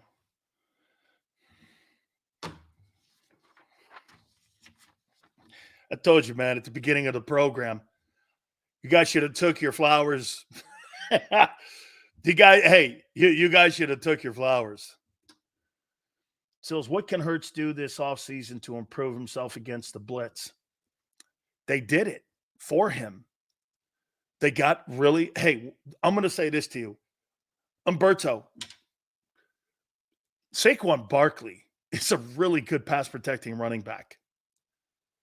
He is going to help incredibly with that. He's going to help incredibly. Okay, I mean, getting Saquon Barkley back there and picking up blitzing, you're going to need that. You know, personally, I think they signed Saquon Barkley because of the loss of Kelsey. He is going to really be a factor. Now, the question will be, can he get the ball to him in space when it comes to catching passes in the short intermediate game? I'd like to see them get some of that going. They don't really have that. It's the same then because Jalen gave the defense a 10-point lead. No, it's not the same. They went into the fifth quarter in overtime. The 49ers stretched the Chiefs longer. They played an extra 30 minutes of football almost. No, an extra 15 minutes of football, dude. Playing longer, having the lead. I mean, 5 quarters versus 4 quarters. Hey, Prince, sometimes I think you have a struggle when it comes to adding 3 versus 1. Just a reminder. And just a reminder. I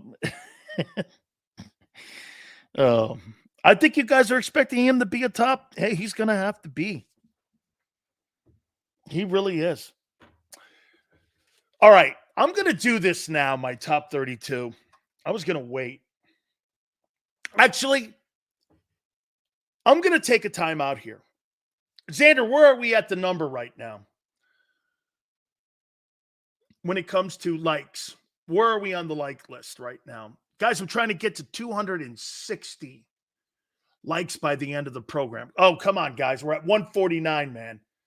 Come on, let's get this thing up here. Please, you guys have been awesome.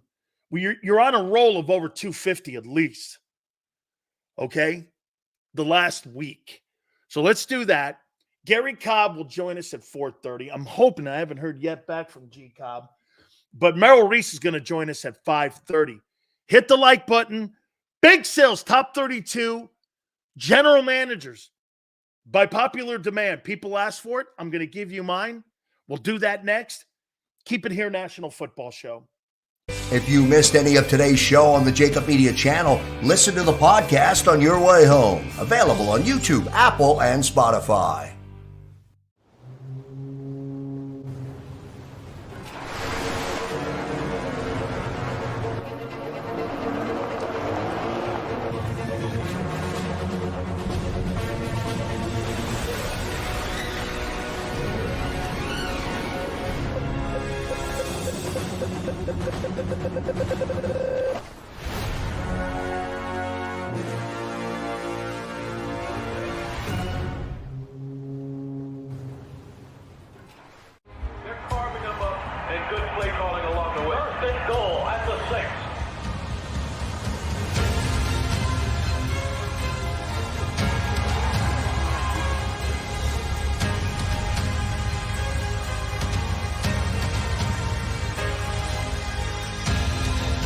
Field of life, First Trust Bank is there for you. Champions on 3. 1, 2, 3. Because Philadelphia dreams deserve a Philadelphia bank. Heading down the shore. Have a ball once more. Here, imaginations run wild and time stands still. Because here, you can find the best of the Jersey Shore, all on one 5-mile island. So leave the old you behind and get lost in the woods. Wild, wild, wildwood day. Plan your stay in the Wildwoods today.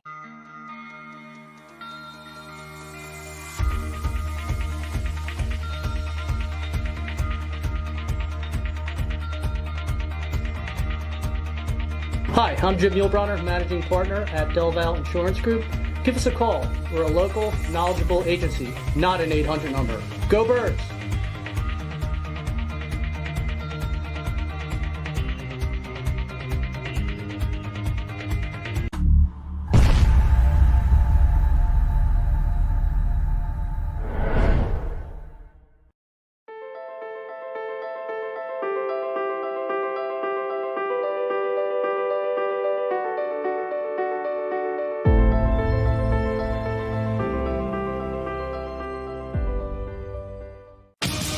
The greatest fans on earth. It's a bold statement, but would you expect anything less from Philadelphia? 58 years of heartache creates a toughness, a grit, a resolve not found in most. Sure, our prayers were answered, but now that we've had a taste, we're looking for more. Pondley Hockey, official partner of the Philadelphia Eagles. EAGLES, Eagles.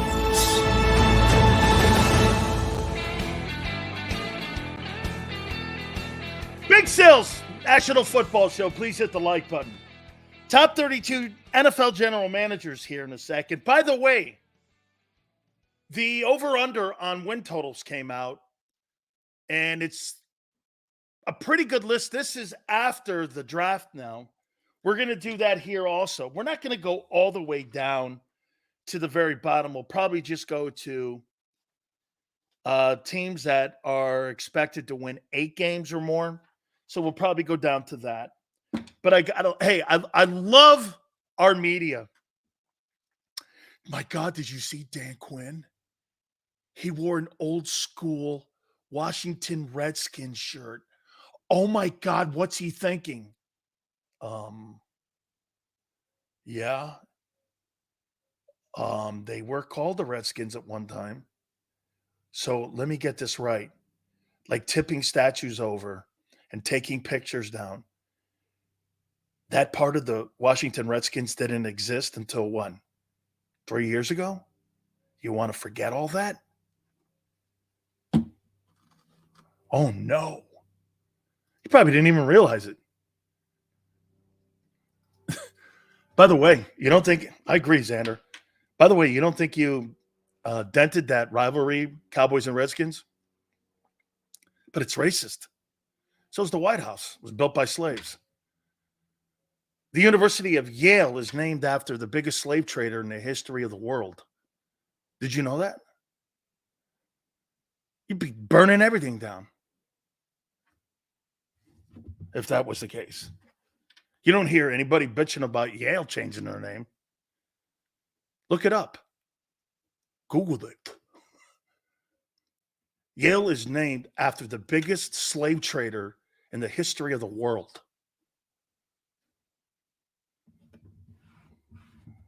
That's right. Wells Fargo's funded off of slavery. Don't you get an arena in Philly named after that? Oh, no.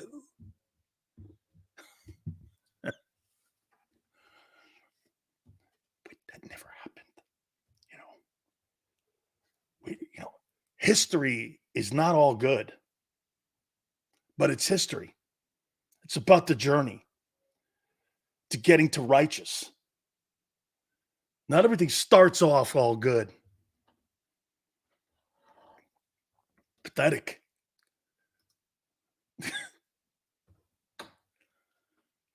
Completely pathetic. I didn't know Yale was named after a slave trader. I'm sure you didn't. So Dan Quinn wears that shirt. I was like, oh, I haven't seen that in a bit. Actually, he had the little feather. Wasn't really Redskins on the shirt. Somebody probably gave it to him by mistake. Why is that an issue? Who cares? Right? Hey, by the way, what an opener. Lamar Jackson versus Mahomes. Thursday night ball when they dropped the banner at Arrowhead. Oh, look out. At Arrowhead, tomahawk chop and all. Gotta be careful there too, Hey, don't lose to Jordan Love in Brazil. Woo! What an opener. Reigning MVP versus the Super Bowl MVP. September 6th. Is that what it is? Or September 5th? Those dudes are lining it up and playing against one another. That's some ballers right there. That's some ballers. 2-time MVP versus the 3-time Super Bowl and reigning Super Bowl MVP. Right there on the 5th. And we open up against Jordan Love. Don't lose to Jordan Love. Holy cow. 4,000-yard passer, 30 touchdowns. You probably take him over Hurts if you're building your team. Right? Yeah, I would think so. What I would do. All right. Hey, before we move on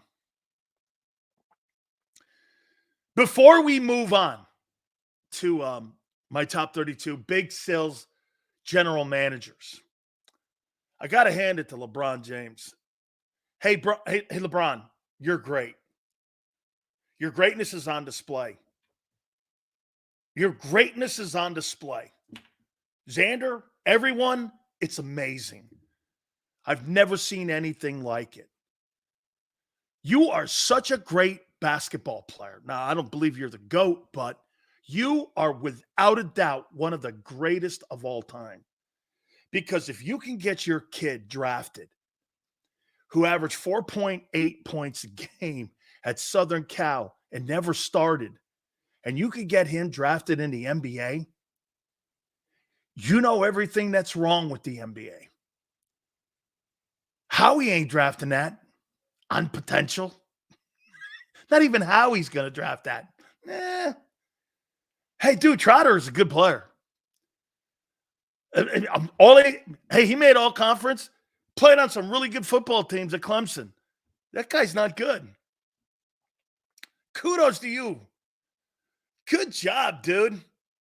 Your kid averaged less than 5 points a game, and you're going to get him drafted in the second round of the Lakers. Shit. Clutch Sports is big time. Holy cow. Clutch Sports is representing a kid who shouldn't be represented because his dad is so good and he's LeBron. Kudos to you. That's why Maverick Carter and LeBron James are doing all this. You know, I'm half kidding here. Kudos to you and your power in the sports world, especially in that league. You think Tom Brady could get his kid drafted? Hell no. NFL people don't do that shit. If you're good, you're good. If you're not good, you don't get drafted. The Manning boys weren't drafted because they were Archie Manning's kids. They were drafted because they outdid their dad. Think about that. The two Manning kids were better than the dad. Yet to be determined if Shedeur Sanders is going to be better than Dion. That's highly unlikely. Highly unlikely. I mean, you can never do this. Well, they're the Mannings. They got to pass because they're the Mannings. The guy won 2 Super Bowls, and it was Eli. Manning won Super Bowls and 5 MVPs. Wasn't like they stunk. Dion's going to get his drafted. I believe so, Marshall, too. I don't think he's horrible. I think he has the potential to be a first-round guy, too. Shedeur's the next Johnny Manziel. Hey, man. Hope he has a good year. Because what I saw last year, he holds the ball too long, and you know what else he does? He doesn't like to throw the ball down the field when he has pressure. You know why? He doesn't want to have bad stats and put bad numbers up. He'd rather lose a game than put bad numbers up in a game. Because you know what his dad tells him? You get drafted off of numbers, not wins. It's true. That's why Shedeur Sanders doesn't throw the ball away and he takes sacks. Remember that. His father has made it and instilled it in his head. That's why I'm not drafting that. He cares more about his stats because he knows that's going to dictate where he goes in the draft. Remember, you don't get You don't get drafted on wins. John Elway was under 500 at Stanford. John Elway was drafted on his ability. He wasn't drafted because he won a ton of games at Stanford, or Andrew Luck won a ton of games at Stanford.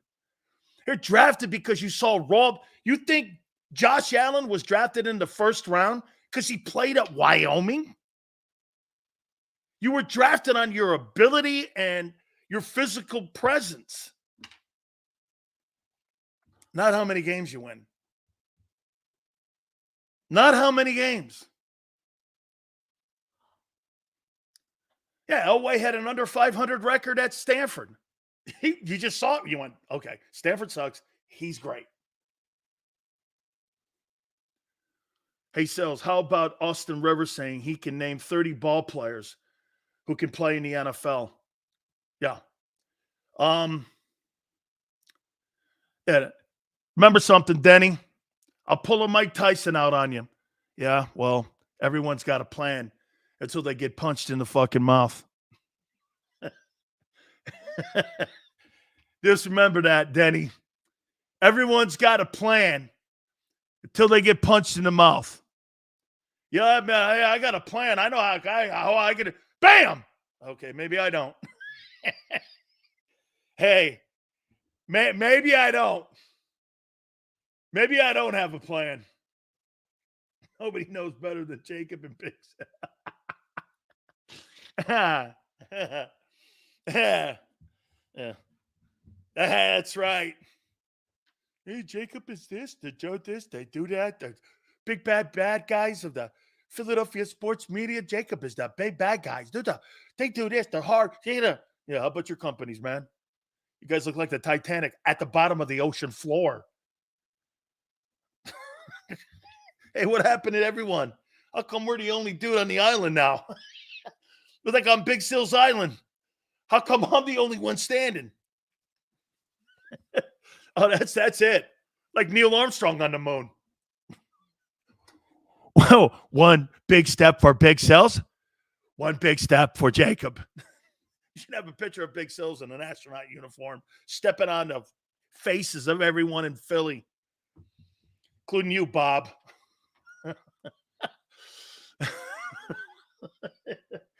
All right, let me finally get to this, man. I've been drag teasing this thing enough. Mitchell will be a beast before Cooper DeJean. I don't really like that name, but okay. But all right.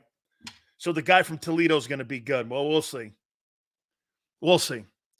Covering northern Illinois and northern Iowa. A little different. We'll see. These guys in the NBA flop. So, yeah, hey, that's a great one, Denny. You watch those guys underneath when they get hit? Oh! I mean, I don't know what's more wormy. The rugby guys, or not the rugby guys, the soccer guys or the NBA guys. Oh! They make that noise, too. I got hit. I got fouled. Oh, man. I got fouled. What a worm. The soccer guy and the NBA guy, you see them floppers? Dude, you get this. You get penalized. Xander, I'm going to have to say it to you, Xander. You get penalized for being a woman in the NBA. And I know more women. My daughter has a black eye because she played in a national title game and she got kicked in the face in a rugby game, in a rugby scrum. She's got a mark on her back and on her arm for getting kicked and getting hit from carrying the ball. There's not a guy in the NBA tougher than her. There ain't a tougher guy in the NBA than my daughter. Sills, you talked shit on C.J. Stroud when he was drafted. What happened? He broke the mold of 163 years of Ohio State football. That's what happened. That's what happened. Because every quarterback that has ever been drafted in the first round or drafted period in 160 years of Ohio State football sucked. And he broke the mold. Congratulations.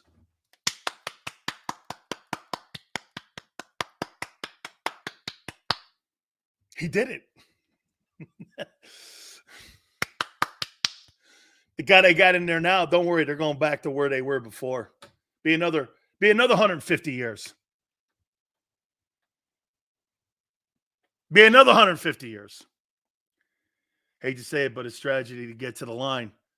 I'm not saying it's not part of the strategy of the NBA. You don't flop. Hey, when you come across the middle and you get hit, nobody's flopping. You get hit. Hey, pick your chiclets up, kid. Okay? And remember, the next time you come across the middle, I'm going to put my foot in your ass. Don't come across the middle like that again. Next time, you better ask your mom. What'd you say? I didn't hear that. Next time, ask your mom to come over and tell me and ask me if it's okay if you can cross the middle. Because the next time you come across the middle, I'm going to clothesline your ass. Better ask your mom. Get out of here now.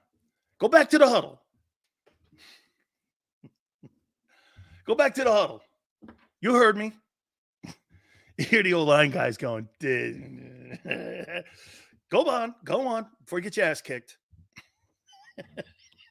You think that shit's not talked like that? Holy cow, you'd be way off your rails, man. Guys are always saying shit like that. There's a what do you think? Larry Bird's the only guy that doesn't talk shit? Or he's the only guy that talks shit? Hey, go back to the hole before you get your ass kicked. Yeah, and make sure you tell your dad over there. You hear Belichick on the sidelines too? Shut the F up. How many times do you hear him saying that? Coaches do it too. Hey, coach, run that shit over here again. Next time he runs through here, I'll send him back in a body bag. Holy cow, man. Hey, we played Tim Brown once. And Tim Brown thought, he's in the Heisman race and such. And he played against us and he had 5 yards. And he goes, hey, Tim, is that your sister in the stands? Brown's sitting there at the line of scrimmage, and I hear Benny Blades, and we're all here listening to this.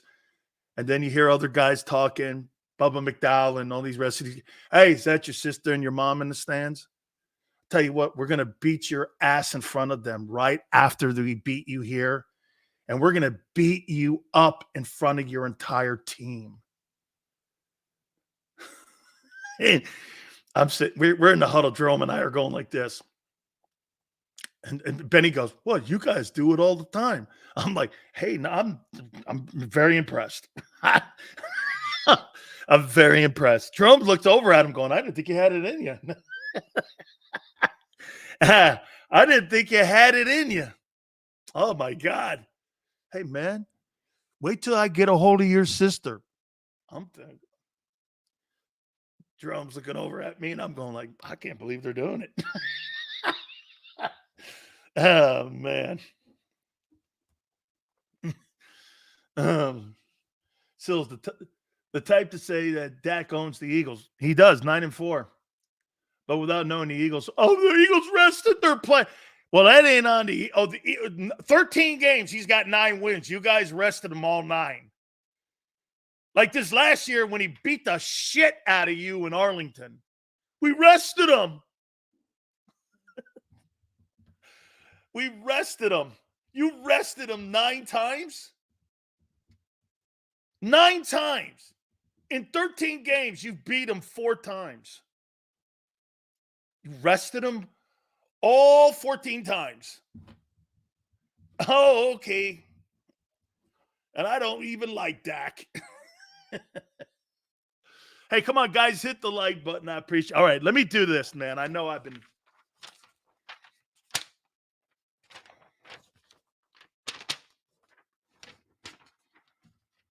Here is the Big Sales list for the top 32 general managers, according to Big Sales.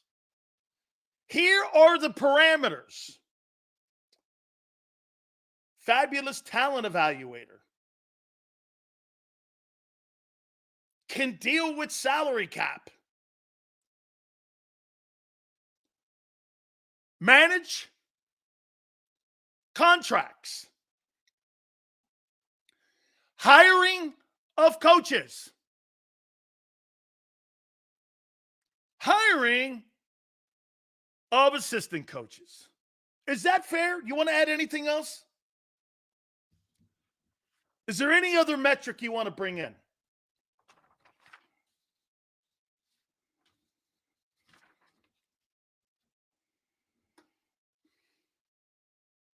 Nope. Then let's press on.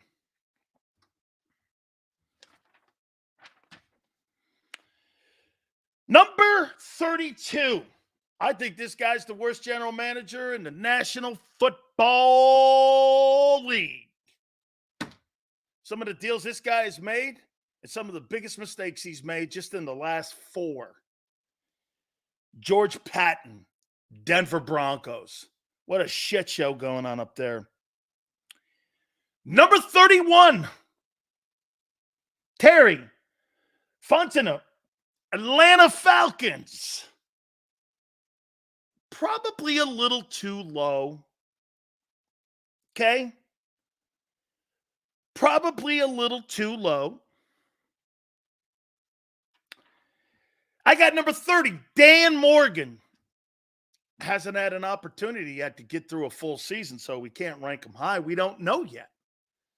Dear friend of ours. We love him. Number 30. Sorry, man. Mark Holmes, I got Jerry Jones at 29. I don't think Jerry Jones is a very good general manager and a very good evaluator when it comes to managing your cap. Get this. He does a nice job of drafting. Does he do a good job of managing his cap? No. Does he do a good job at contracts? No. Does he do a good job of hiring coaches? No. I mean, where do you want me to go when you're talking about a guy who hasn't delivered in 30 years? Why in the world would I prop him up to being anywhere near even the top 20? What have you done in 30 years that would propel me to think you know what you're doing? Because you bought the Cowboys? I think that supersedes his football knowledge. I just don't see it. Number 28. I don't really know who this guy is, but he now works with Jim Harbaugh. Joe Horton,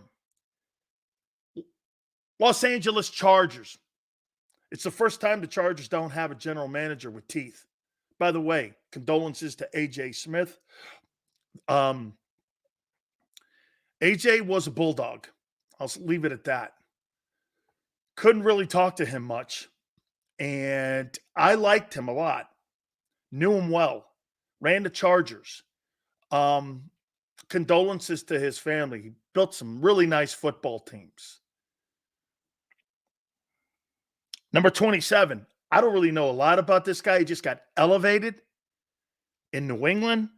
I got Elliott Wolf, general manager. Number 27, New England Patriots. Number 26, Adam Peters. I think he really had an outstanding offseason here. Let's give him a full year and see what he does with the Commanders. Number 25, I think Joe Schoen in New York. I think he's terrible. I think the ability just to let Saquon Barkley walk out the door, not to look more into picking up the fifth-year option on Daniel Jones, then giving him a 3-year contract that you regret with buyer's remorse. The Waller deal sucks. You can't draft an offensive lineman to save your life. I mean, give me a break.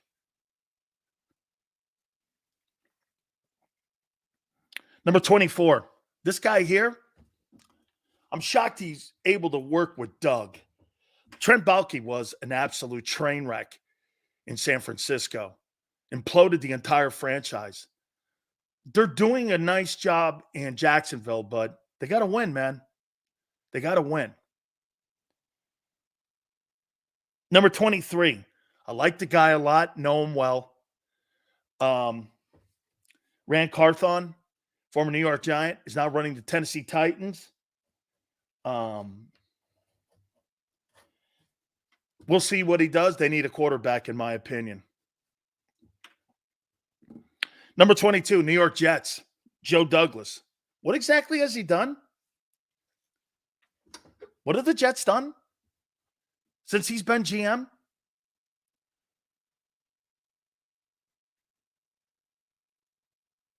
I mean, right?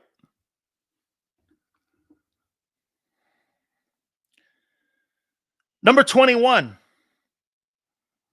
Kenisi Adolph Mesa, Minnesota. I have no idea who he is. And you just drafted J.J. McCarthy. Dude, you make me look like a fool if that guy McCarthy turns out to be the next coming of a superstar quarterback. We'll see. Number 20, Chris Greer, Miami. I think you need some toughness, Chris. You know what the Miami Dolphins remind me of? The Miami Dolphins remind me of a knockoff Fendi fake bag for a woman. You know those knockoffs that you get at the fair that say Fonderella instead of Fendi or Fender? Hey, it's like it doesn't actually say Rolex, it says Rolly. They remind me of a knockoff Rolex. It's a Rolly. It says it right there on the face, and it ticks. Rolexes don't tick. Okay? Rolexes don't tick. It goes tick, tick, tick, tick, and hey, look at my Rolly. No, dude, Rolly, that's not a Rolly. Rolexes don't tick, and it doesn't say Rolly on the face. And by the way, marbles are not part of the dial. They're supposed to be oysters. That's who the Dolphins are. They're a knockoff Rolly. Yeah, it says Timex instead of Rolex. Oh, man. Number 19, Andrew Berry, Cleveland. A lot of things going good in Cleveland, but I'll tell you one thing. Hey, if Deshaun Watson, if P. Diddy Watson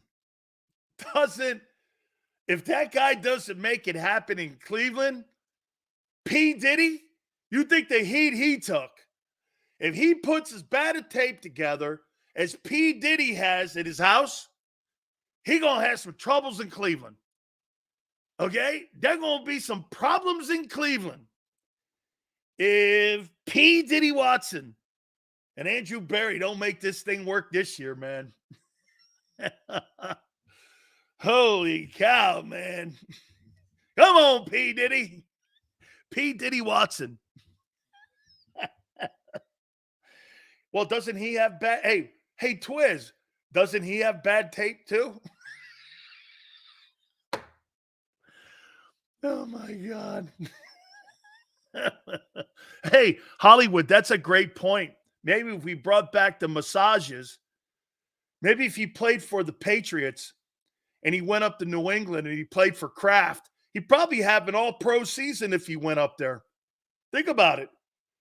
If Deshaun Watson goes to New England, I have a good sense that he's probably going to turn it around and play for an MVP. Glenn, that's what I would think.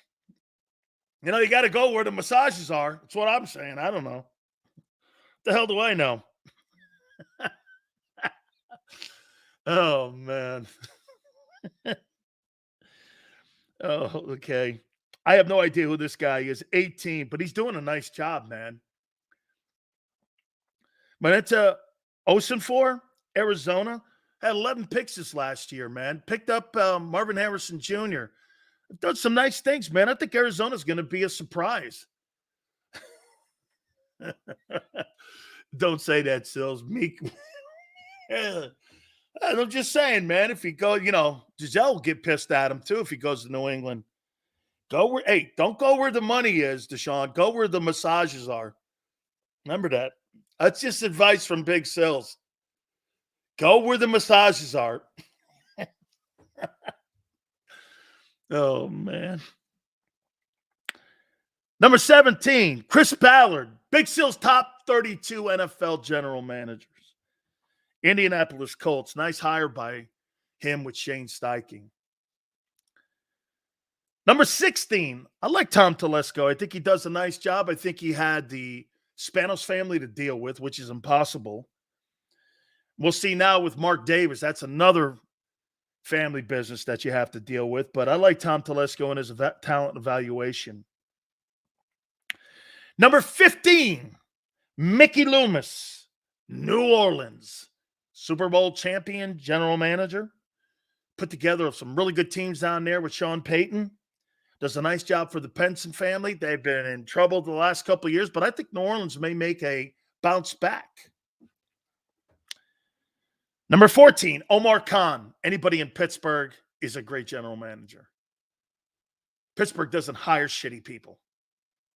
They don't. They haven't. Number 13, I elevated him. He's up from last year. Ryan Poles. I think Chicago's going to make some noise this year. Number 12, John Lynch, San Francisco 49ers. Still can't get over blowing through 3 first-rounders, dude. I know you got a reprieve by Brock Purdy. You still cashed in 3 first-rounders. And the way you traded him, too, to Dallas, I don't know, man. John, you got to win, too, son. You got to win. Number 11, Nick Caserio, Houston. What a job that guy's doing down there with the Texans and D'Amico Ryans. Fantastic job, man. Number 10, here we go. Top 10. Duke Tobin, Cincinnati Bengals. Look what happens when you draft a quarterback that's worth a shit. Number 9, from the city of brotherly love, Howard Roseman, Philadelphia Eagles. Number 9. Number 8, Super Bowl winning general manager, John Schneider, Seattle Seahawks. Number 7, Super Bowl winning general manager, Jason Light, Tampa Bay Buccaneers. Number 6, Super Bowl winning general manager, Les Snead, Los Angeles Rams. Number 6, Brandon Beane, Buffalo Bills. Number 4, the Green Bay Packers, Brian Gutekunst, lands in at number 4. Number 3, Brad Holmes, Detroit Lions. Number 2, Eric DeCosta, Baltimore Ravens. And number 1, the number 1 general manager in pro football is Brett Veach, Kansas City Chiefs. There's your list. Brett Veach, 1. Eric DeCosta, 2. Super Bowl winning GM. Brad Holmes, hell of a job the last 3 years you've done with that football team and on the Stafford deal. You've made him into a contender. Super. Brian Gutekunst, number 4, Green Bay Packers. Les Snead, Super Bowl winning general manager, the Rams. Jason Light, Super Bowl winning general manager, Buccaneers. Brandon Beane, Buffalo Bills, number 7. John Schneider, Super Bowl winning general manager, Seattle Seahawks. Howard Roseman, number 9, Philadelphia. Duke Tobin, number 10, Cincinnati Bengals. Nick Caserio, 3-time Super Bowl champion personnel executive, Houston Texans. John Lynch, number 12. Ryan Poles, 13. Omar Khan, number 14. Mickey Loomis, Super Bowl winning coach, number 4, or GM, number 14.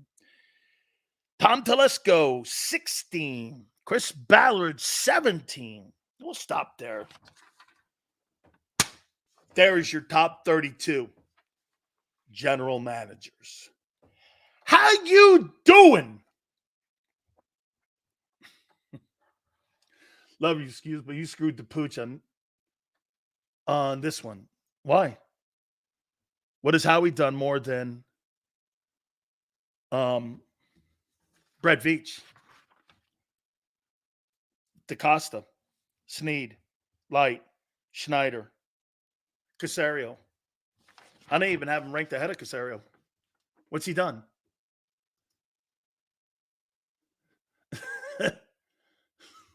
Xander hates it too. So wait a minute. Exactly what? So wait a minute. You think that Howie Roseman's a better general manager than Les Snead? He's got 2 NFC championship wins in the last 5 years and a Super Bowl inside that too.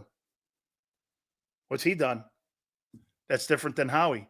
And he actually knows how to draft people.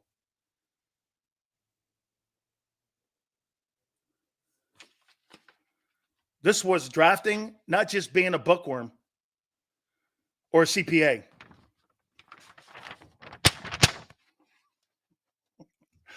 No crying. There's no crying in football. There's only crying in the NBA and flopping. Sills, what has Buffalo done? They actually drafted a quarterback.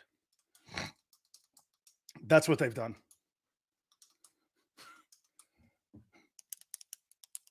Oh, look at Jake. Look at. See? I know. Come on in, Shady. Come on. Tell me something. Why do all of your Eagles players and coaches watch the show? If my list sucks so bad, and all the things I said, why is it so that the power of Sills compels me? The power of Sills compels me. The power of Sills compels me. The power of Big Sills compels me.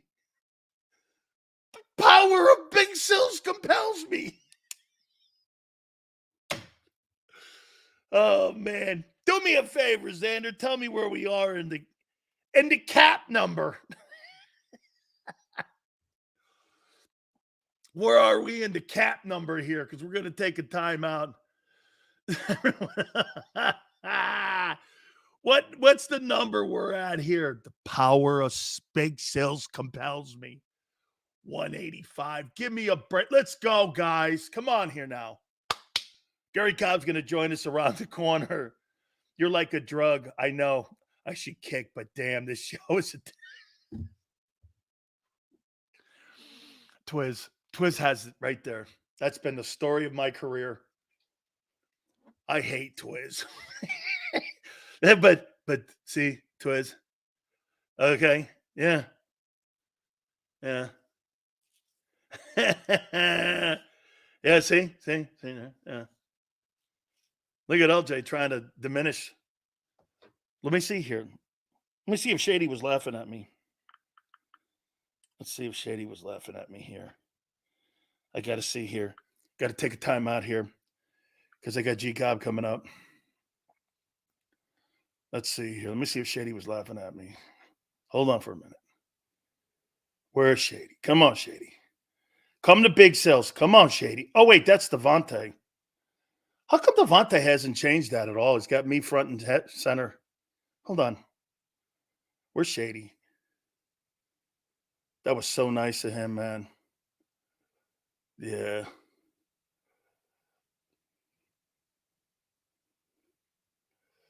was tremendous. Big Sills fan. All your star players.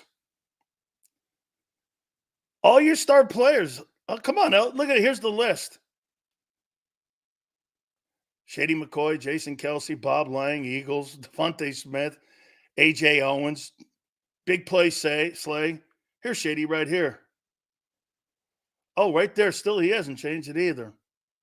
Thanks, 100%. Much respect, Big Cells. How you doing? Come on, man. Yeah. Yeah, once you go follow one of them guys who sits in his mom's basement, let the big boy sit at the big table here. See, this is the big table. You got the little kiddie table with the sippy cups? That's where guys like LJ sit. They sit at the little table with the sippy cups getting the mac and cheese and the little beans that the kids eat, And they got to have a bib on because, he can't get it all over himself. He sits at the little kiddie table. Hit the like button. Keep it here. Hit that like button. Big Sills, National Football Show. If you missed any of today's show on the JAKIB Media channel, listen to the podcast on your way home. Available on YouTube, Apple, and Spotify.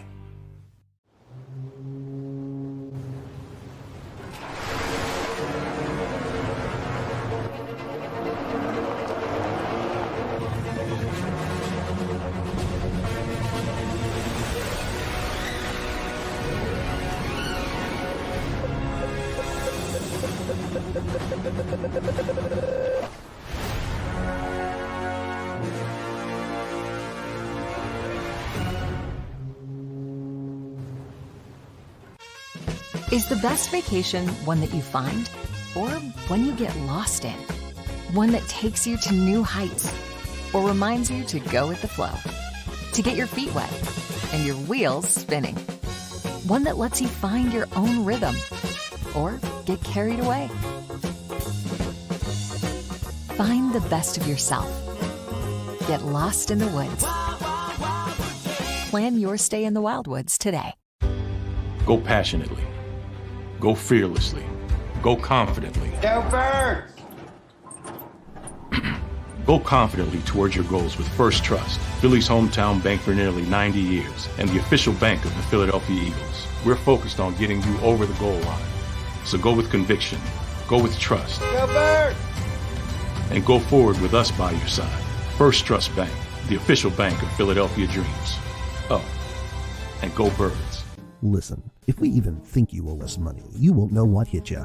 We'll put liens on everything you own. Raid your bank accounts, retirement fund, pension. You'll open up your paycheck and cry because we'll already have the money. We'll haul you into federal court and you might even go to jail. Hey, it's our job. Don't fight the IRS alone. The Tax Doctor is here to help you negotiate your tax bill and reduce your stress. Our experts will fight for you using IRS guidelines to stop any IRS actions like bank levies or wage garnishments. Plus, eliminate penalties and interest and reduce your past tax bill so you pay the IRS less. Help is here to deal with the IRS to reduce your stress. If you owe $10,000 or more in back taxes, do not call the IRS alone. Call a tax doctor now for a tax emergency analysis. I'd have my mom call the number on the screen. You come see me alone. We'll work it out.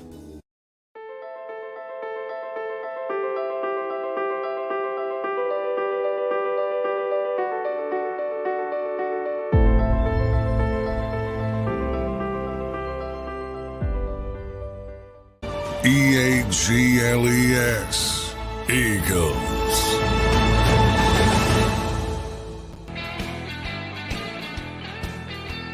Big Sills, National Football Show. Hit the like button. Netflix is going to get the Christmas Day games.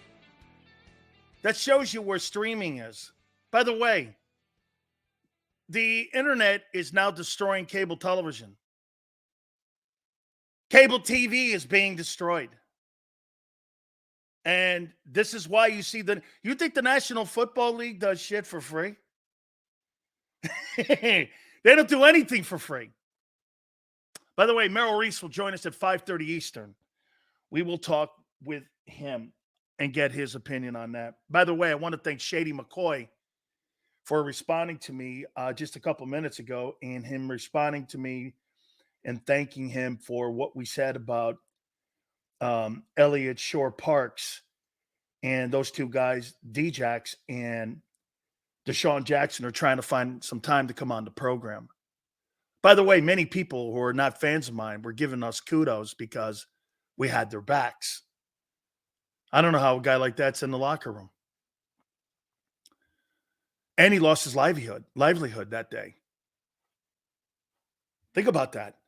You have a guy at WIP right now who writes columns for the station. And Deshaun Jackson was fired the day the column came out and he lost his gig. And you feel compelled to keep that guy in the building. Really? Boy, if I was a player in that locker room, every time I saw that guy coming next to me, it'd be like a virus. Dude, don't come over here. And the Eagles have to, okay that. Oh. So we're looking forward to having Deshaun Jackson and also Shady come on the program. Guy that played for him and also covered him is our dear friend, and we don't thank him enough. Let's bring Gary Cobb in. G. Cobb, I want to thank you, man, personally for, and I don't thank you enough for always finding time for me. And you know how much you mean to me since I was a little kid. And to have you do this from your, on a day-to-day basis, always finding time, never saying no. I mean, thank you very much for your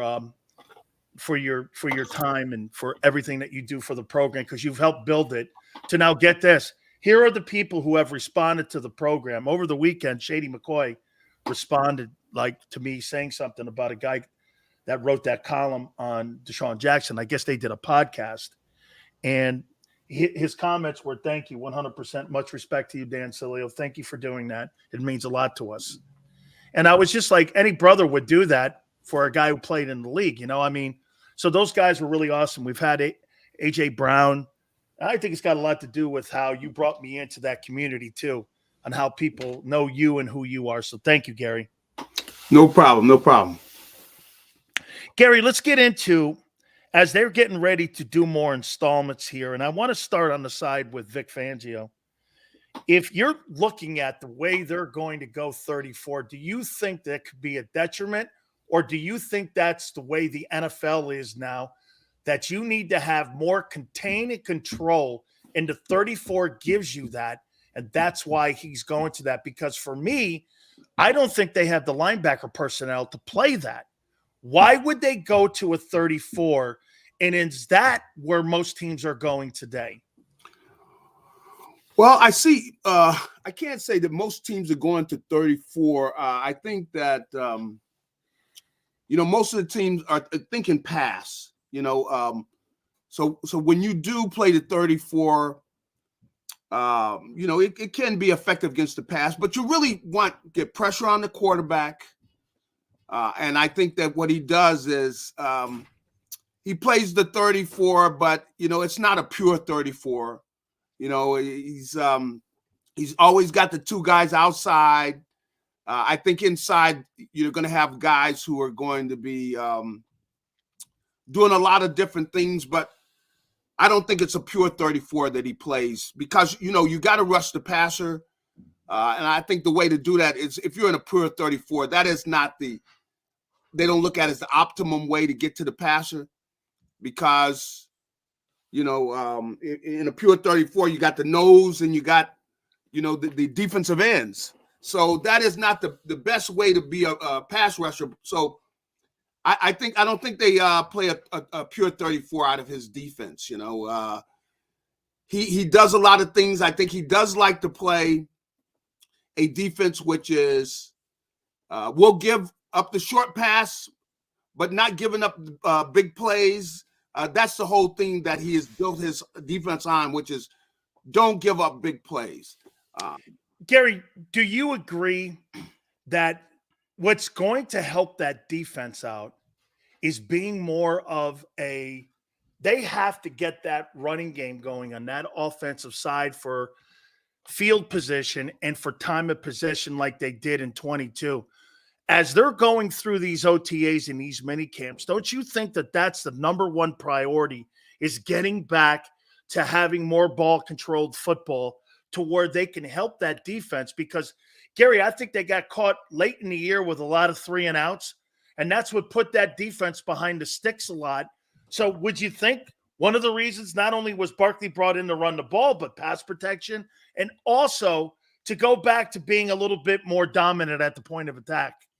Well, I definitely do think they want to be dominant at the point of attack, but I still think that you're going to see a team that's going to come out and try to jump to a lead and get the other team playing from behind.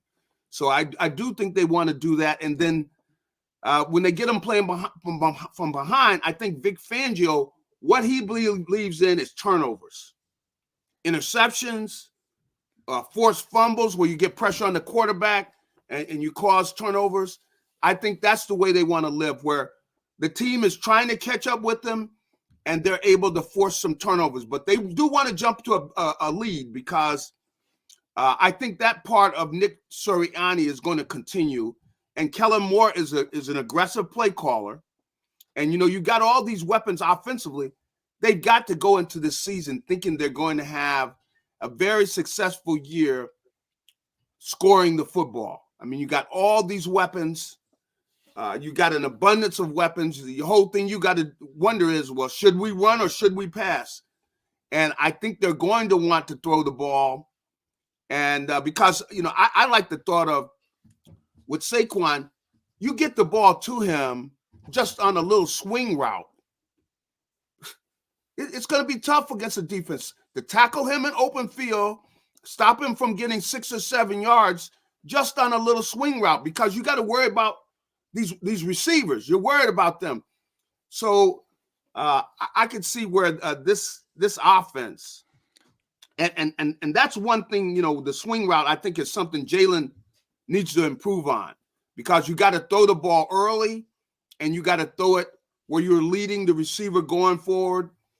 And, I think they need to do that more because the best quarterbacks I ever played against, they were great at doing that. I mean, I think of Montana throwing them doggone swing routes to Craig, and he would get the ball into the running back's hands on the move, throw it very, just have it there on the money. So I think we're going to see more of that. And then, of course, they've got these receivers to go downfield. They really they've got all the weapons. And, a guy that really goes underused is Dallas Goedert. I mean, he's such a good tight end, but he doesn't get the ball as much because they got so many other weapons on this offense. So I'm really excited about what they're going to do. They've got all these weapons, and, of course, that offensive line, they've got to jump on people early. Gary, I brought this out, and tell me if you completely disagree with this. I said on May 13th, Jalen Hurts will have a brand new offensive coordinator next year, no matter what. And here's why. Well, Gary, if Kellen Moore makes Jalen Hurts an MVP, or he puts him in the top 3 MVPs, and that offense goes to the NFC title game, he's getting a head coaching job somewhere in the league.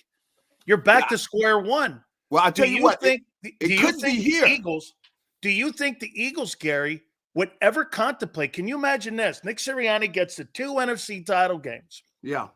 And then all of a sudden you've got to come to the choice again, because that'll be a 5th coordinator in 4 years of starting. Woo.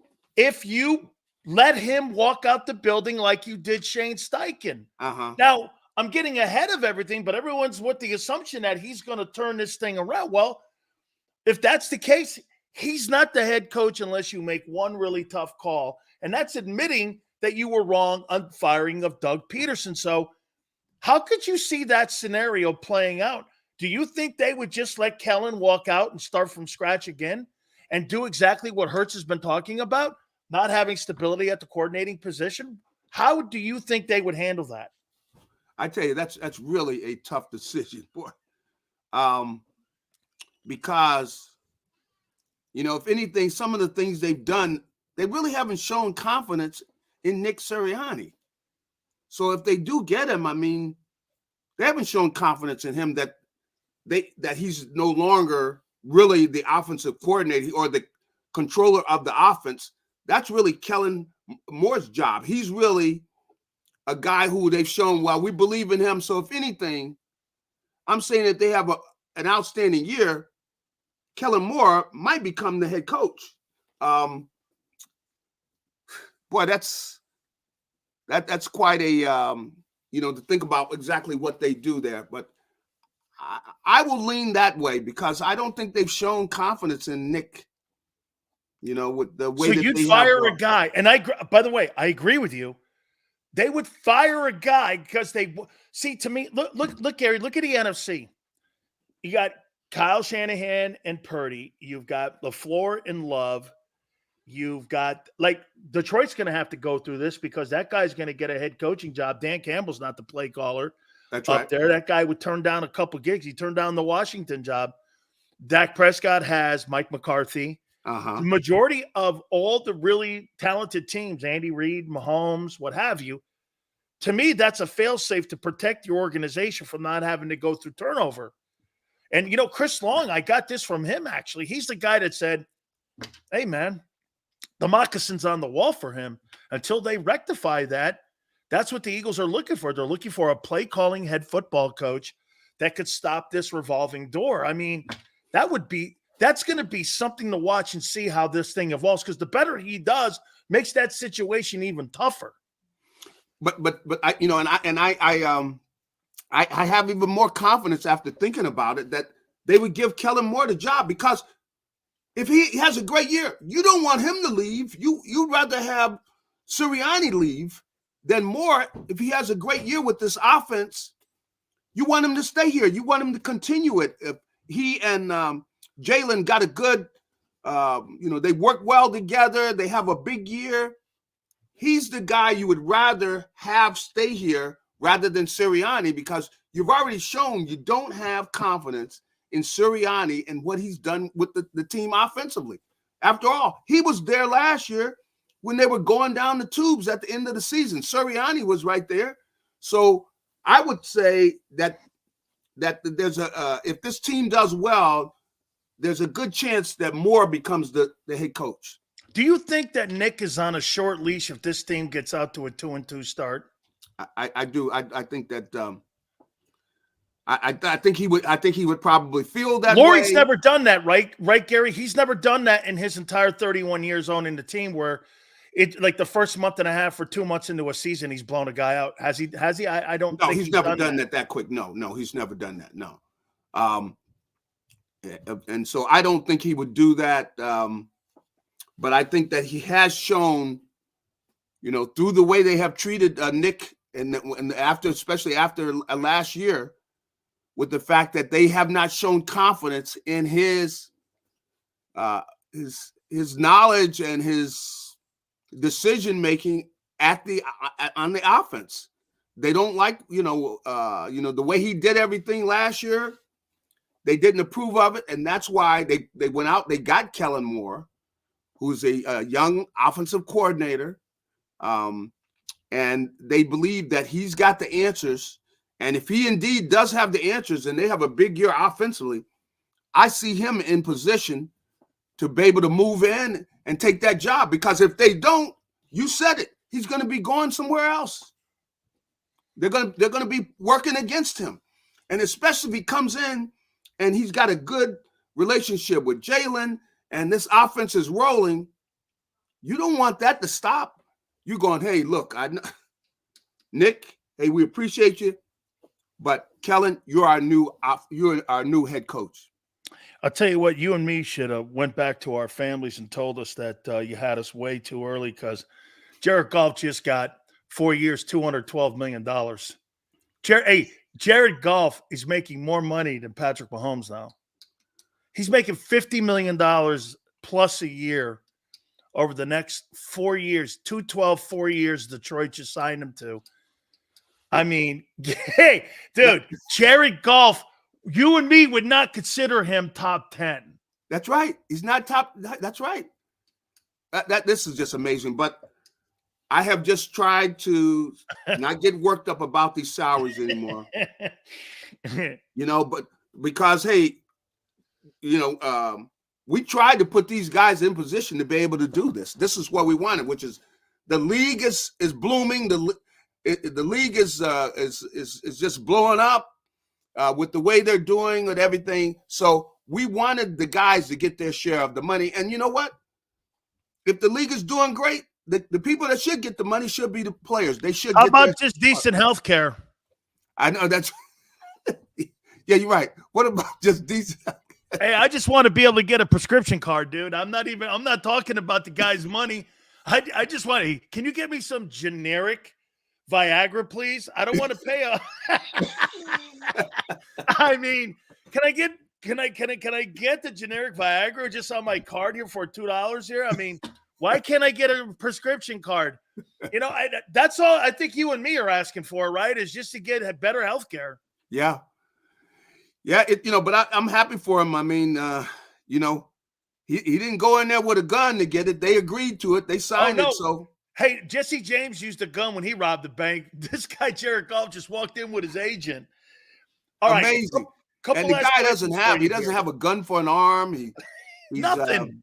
He's not a great athlete or anything, but he has done a good job with them. I will give him that. He's done a good job with them, and he almost had him in the Super Bowl. I mean, think about that. He makes more than Hurts now. Yeah, I know. $53 million annually. Hey. Hey, 53 annually. This guy makes more than freaking Jalen Hurts. It's amazing. I mean, dude, 1 year it's outdated. 170 I guess you shouldn't be surprised anymore. Gary, 170 million. What's that? Guarantees. What, how much guarantees? 170. Is that all? Hey, couple last questions for you here. Who benefits the most with Fangio as the D coordinator? What player over there? What player over there? I think the kid inside Jalen Carter. I think Jalen Carter they're going to get the chance to get him one-on-one on guards, centers. They're going to try to double him, but so I would probably say him, but I think though probably one of the outside pass rushers. I'm thinking who's going to be the most effective. I was really disappointed that they didn't have as good a year last year, but I'm thinking of one of the outside pass rushers because Nolan Smith. Who knows? Maybe, but I would say more of the youngster that came from the Jets. What's his name? Huff. Yeah, Huff, because with the way they try to keep, to stop the big plays, Huff is going to get the chance to get to the quarterback a lot because people are going to be throwing the ball against them.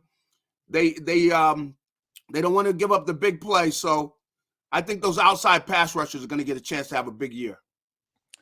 Finally, help me out on something, Gary. You've been in this market for so long now.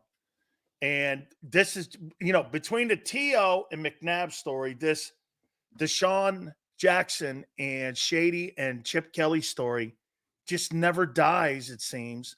These guys did a podcast, and Shady threw out some love to us because I commented on that story that was written about him, and it turned out I didn't realize Deshaun had lost his job that day, and Chip had moved him out. Have the Eagles and those two players reconciled with the way that stuff was handled between those players? Do you think that they have reconciled all that? Yeah, well, I think that Jeffrey Lurie has because he's brought them back. He had Jackson. I think Deshaun was down on the sideline. It might have been last year, and of course, he's and Deshaun came back anyway.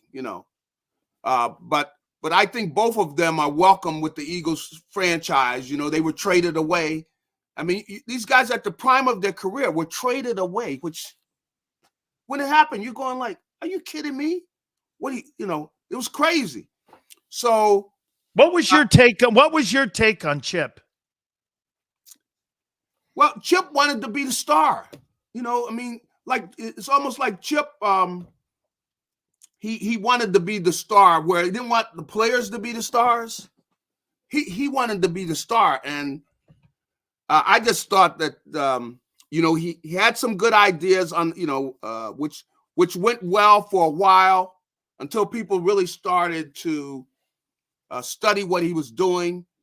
And he was like a one-trick pony. He really couldn't make adjustments to what the other teams were doing, and his whole style with the speed and hurry up offense and all that. And there really wasn't much more to it. Gary, was it just shitty bedside manner? Because you know this. If Bill Belichick didn't win and didn't have all the winning, there's another guy with horrible bedside manner. There's certain coaches that have great, player, relationships, know how to push the right buttons, but they also win. Then there's certain coaches that have no personality whatsoever, think they know it all, and they're distant from their own players. But sometimes those guys win too. I mean, was it just that it started falling apart and unraveling? And I know one thing. I heard somebody say, well, he ran the defense into the mass tent because he wanted to run 85 plays a game. Yep. Well, the only people you're going to hurt, not the offense, you're going to hurt the defense from rolling them out there as many times as you did. Yeah, well, I think, you kind of hit it on the head, which is it went well for a while until people really started studying it. I mean, like after this first year, everybody's going, hey, we got to look and see what he's doing. So they start studying exactly what he's doing. He couldn't make, they made the adjustments. The defensive coordinators made the adjustment, and he couldn't make the adjustment. So he really tried to kind of blame that all on the players. Well, I need to get better players. So you're going to trade your best players. You're going to just basically give them away almost with Shady and Deshaun Jackson. It just made no sense, and he really didn't have a counter. So really the depth of his that offensive system that he had, there's no depth to it. Now, you could work it in college where they don't get as much chance to really sit down and study you and study your players and everything. And you can only run but so many things, in college because the kids are not as advanced. And you got 100 of them. Level, he couldn't keep really progressing with everybody else. So they really just exposed his offense. Plus, you have 100 kids in college, on scholarship on the sidelines. You only have 47. Well, I'm going to rename the show now, Gary. Kiko Alonso with Gary Cobb here. So we'll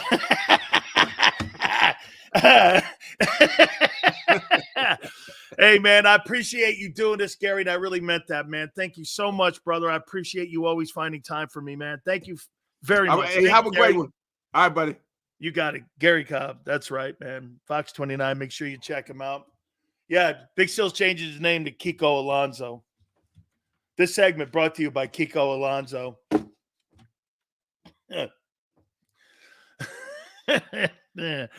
All right.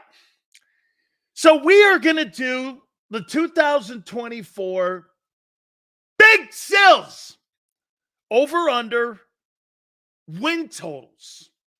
Just came out this morning. And boy, look at those numbers. I'm not going all through the league. I'm only going to go down to roughly halfway through the league. Round 8 wins. Okay, Xander, where are we? Where are we in the like total? 200. All right. I need 60. Come on, guys. 60. Merrill Reese is going to join us at 5:30 Eastern. Thank you, guys. You guys are killing it. Chip is not welcome in Philly. I do not think so. Hey, I do not think so. There you go, Marcus. 59 away. All right, guys, hit the like button, please. Keep it here, National Football Show. If you missed any of today's show on the JAKIB Media channel, listen to the podcast on your way home. Available on YouTube, Apple, and Spotify.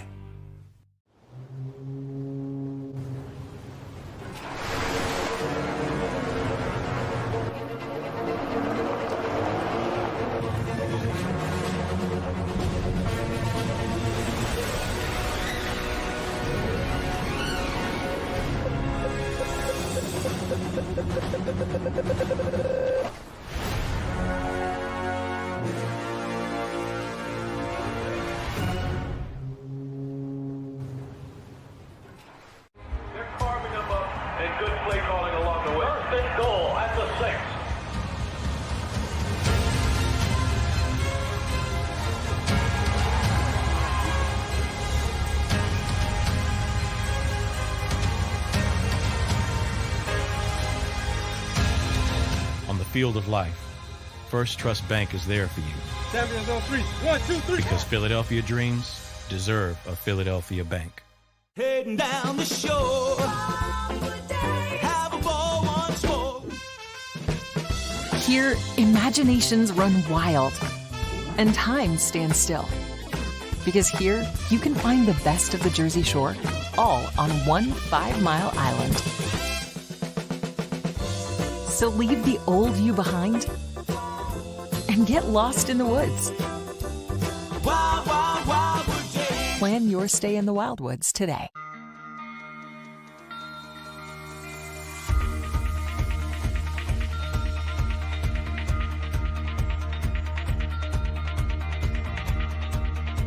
Hi, I'm Jim Muehlbronner, Managing Partner at Delval Insurance Group.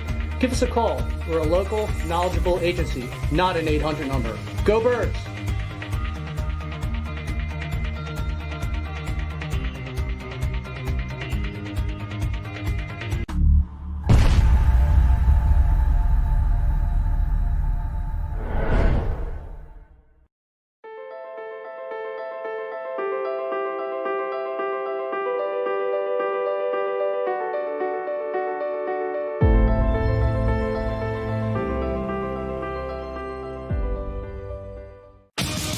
The greatest fans on earth. It's a bold statement, but would you expect anything less from Philadelphia?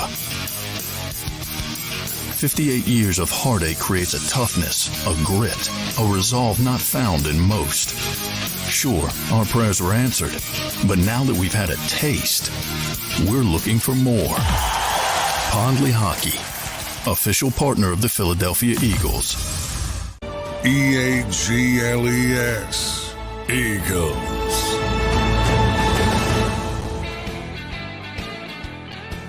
Big Sales National Football Show. Please hit the like button. Merrill Reese will join us. I don't know how this is going to land or sound. How many people watch European golf? How many people watch...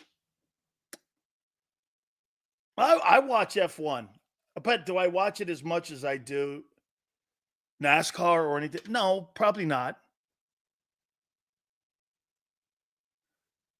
Is it possible when I say this, the NBA's got too many names that I don't know who they are any longer because they're European dudes? You can't have an American league, an American sport, dominated by guys you've never seen or heard or had no affinity with when they were in college. Like the guy in San Antonio, I don't know who he is. Come from France. Okay, great. I don't root for foreigners. I root for Americans. I root for American basketball. I watch American sports. There's a reason Roger Federer was never in the same world in atmosphere as Tiger. Rory McIlroy is a great player, but he's a European golfer. Okay? How many college baseball players do you know? Baseball has no identity. Shohei Ohtani is a novelty because he does both things. Name me another Japanese player that was in the same room with him. Shohei Ohtani's a novelty. He's the best pitcher in the game and the best hitter in the game in every single game he plays in. He's a novelty. Doesn't matter if he's Japanese, Mexican, Italian. He's a novelty. No one's ever seen anything like it. I mean, nobody roots for foreign stars. Like who? How many people don't watch the Olympics? Take a look at the TV ratings for the NBA. Look at the NBA ratings. So if the New York Knicks get knocked out and you have Indiana in, and you have Minnesota in, or you have some of the, you'll have no one. Caitlin Clark will have more ratings than some NBA games will this year in the playoffs because she's more of a polarizing star. Jokic, great. I don't care. I like the kid in Minnesota, Edwards. Ichiro's the best Japanese player ever. Yeah, he was a fine ball player. Otani does not move people in Japan like Ichiro did, really. I don't give a shit about moving anybody in Japan. You're missing the point. And that is the point. I don't give a shit about ratings in Japan. I give a shit about ratings in America. Good. I'm glad you're a big Japanese television fan. I'm not. I don't care. It's not that I'm not. I don't care. I don't care. I like watching greatness, and Shohei Ohtani is unique.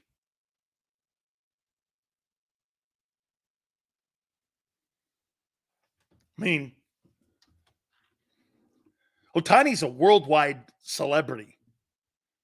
He's the best baseball talent I've ever seen in my life. I've never seen a guy throw a baseball 105 miles an hour and hit a baseball 500 feet. Have you? I've never seen that. Babe Ruth? Only difference is this guy's 6'5".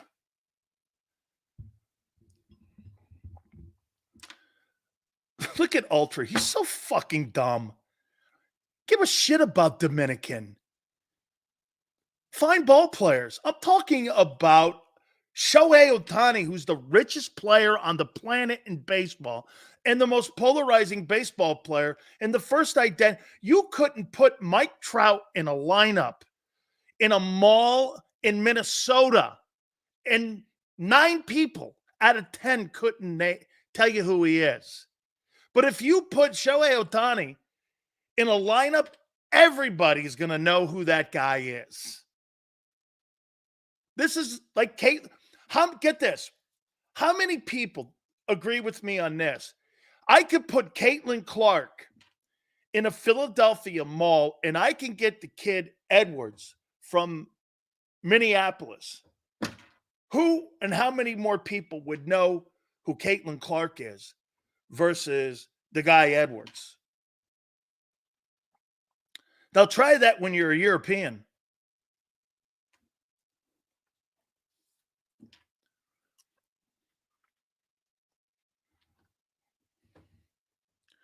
What's playoff wins, Taylor, have to do with the most recognized face in baseball? What's that have to do with anything? And to your point, Mike Trout has a 200 batting average. When's the last time Mike Trout's even been to the playoffs? 7 years ago? Everyone knows who Ohtani is. No one knows who Mike Trout is.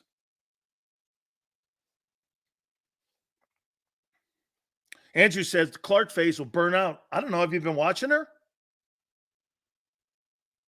Have you been watching her as of late? Right? Edwards reminds me of Jimmy Butler. Minneapolis and Indianapolis are going to be in the playoffs. And if Boston gets rocked and the Celtics get knocked out, who's carrying the NBA torch in the playoffs? What a non-starter. The Denver Nuggets? Shit. Give me WNBA basketball all day. That shit's unwatchable. You have no polarizing stars I give a shit about. This country's surrounds itself with polarizing. Get this. You know what's crazy about the NFL quarterback? Let's use Jalen Hurts. Jalen Hurts is one of the biggest television stars, and he wears a helmet. If you take LeBron James, Steph Curry,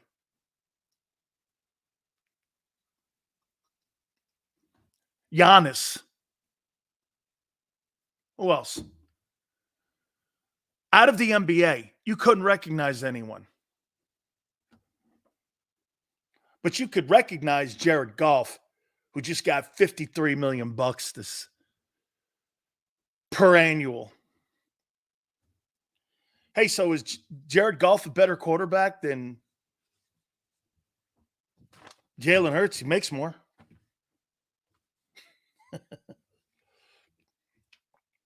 He makes more. Is he better? Well, he's done more. Been in the league longer. Be fair. Joseph goes, no, he makes more. He's taken 2 separate teams to NFC championship games.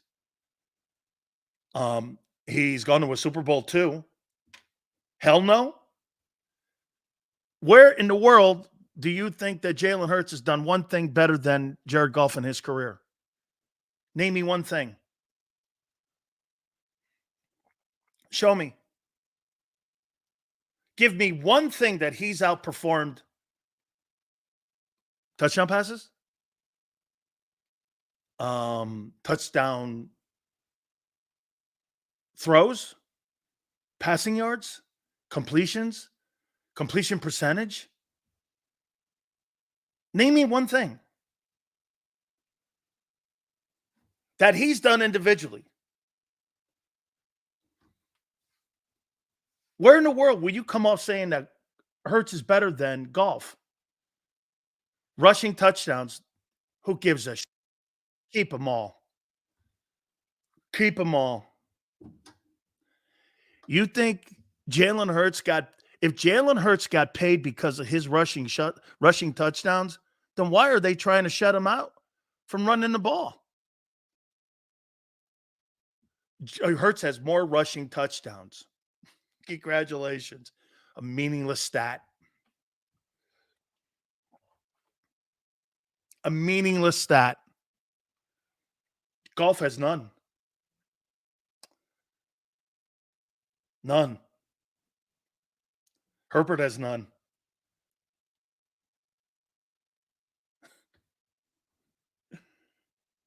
Barkley better get those TDs this year and not Hurts. Well, you're paying them $10 million. Points are points, bud. I asked you who a better quarterback was.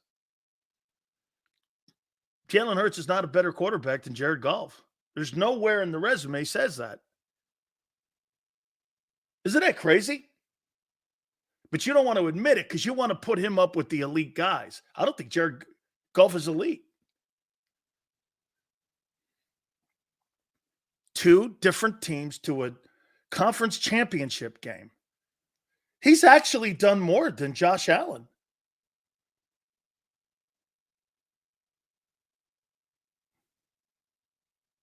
There's nowhere in the resume where Hurts has done anything more. Andrew, it's a great point. Andrew, isn't that crazy? Andrew, that's a great point. Jared Goff has matured a lot since he left LA. He took adversity, didn't he, Andrew? And he galvanized himself around that. He really did. Goff was absolutely garbage in that Super Bowl. He was playing the Patriots. And excuse me, but Tom Brady, what did he do in that Super Bowl again? Brady was garbage in that Super Bowl too. 14 points. You make it sound like Tom Brady played his ass off in that Super Bowl. How many yards did Tom Brady have in that 14-3 Super Bowl win? Did he have 200 yards? What was Goff in his second year? Just like Jalen.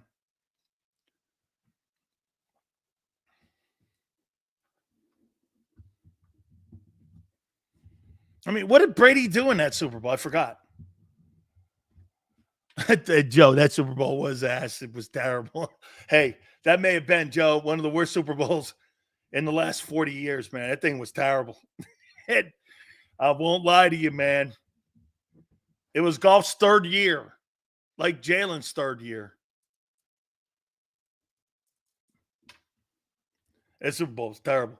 Rams wide receiver dropped the TD pass late after that. Brady won it with Gronk. No, I was just curious. What were Brady's stats in that game? I forget. Golf looked scared in that Super Bowl, missing wide receiver. Okay. He just got $53 million, that Frady cat. That Frady cat just got $53 million annually. What a Frady cat. That's a Frady cat.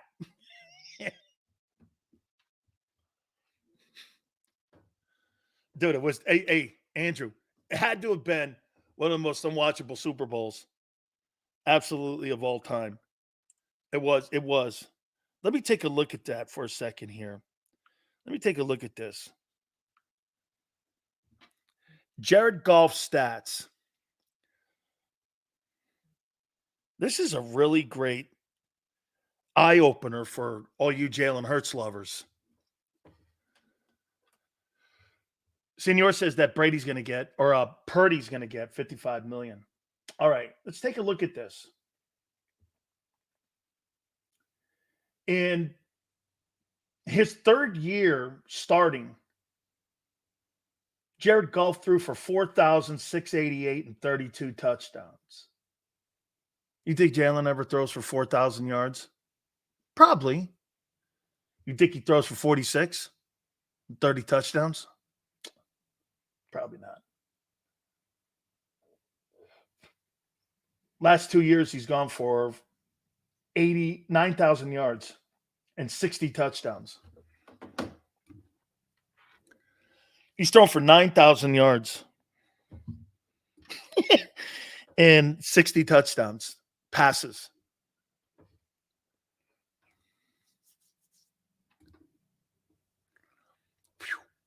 I'm scared the biggest problem this year will be Hurts playing from the pocket. Then what? Exactly, dual threat. Then they're going to have, you know what may happen, dual threat? They may have to actually go back to what worked and force them to maybe go back to it. And if they do, then they're scary again. Then they're scary. Yeah, then they're scary. So where I'm looking at this. Let's see here. Let's see. Oh, wow. So Jared Goff in Detroit the last 2 years has won 21 ball games. Okay. Jalen's won what? 25? Okay. This is Detroit. Thrown for 60 TDs and 9,000 yards and 19 Get this, 19 interceptions. This guy's thrown for 19 interceptions in 2 years. Jalen threw for 15 last year. I'm just going to stop because it's dumb.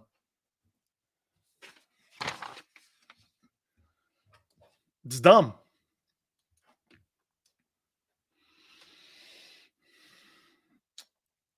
It's dumb.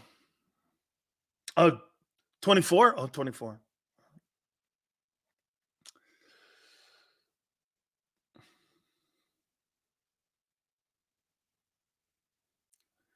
Your channel is exactly what this fan base needs. Too many Eagle content creators already comparing our draft class to the likes of Sauce Gardner. Dude, stupidest thing on the planet. They haven't even played it down yet. You don't know what the fuck you have. You don't know if a guy from Toledo is going to pan out. You have no idea. None. Nor do I. I don't know what this Cooper DeJean kid's going to do. No idea. I don't know what Will Shipley's going to do. No idea. If it's any indication of what they've done in the draft the last 10 years on defense, it'll be a bomb. They haven't drafted a corner. Howie Roseman hasn't drafted a corner in his entire existence. We'll see. Hopefully it turns around like Stroud did in Houston for the Ohio State program. We'll see. But right now on May 13th, to compare that class to some sort of Sauce Gardner class is ridiculous. It's ridiculous. Fan waving assholes again. First time for everything. Hey, Sue, CJ Stroud made a point of that. Absolutely. Stroud's Milli Vanilli. He's not, dude. If anybody in here thinks that I think that kid sucks and he's horrible, it's not true. I do not think that. I do not think that, but he's not elite. Jared Goff's a better quarterback and has done more in the league, and he's not elite. And he's done more. Seals, remember people saying they get Wood Sirianni over Peterson and Reed? I know. I mean, there's actual people in here who would take Nick Sirianni over Andy Reid and Doug Peterson. I know.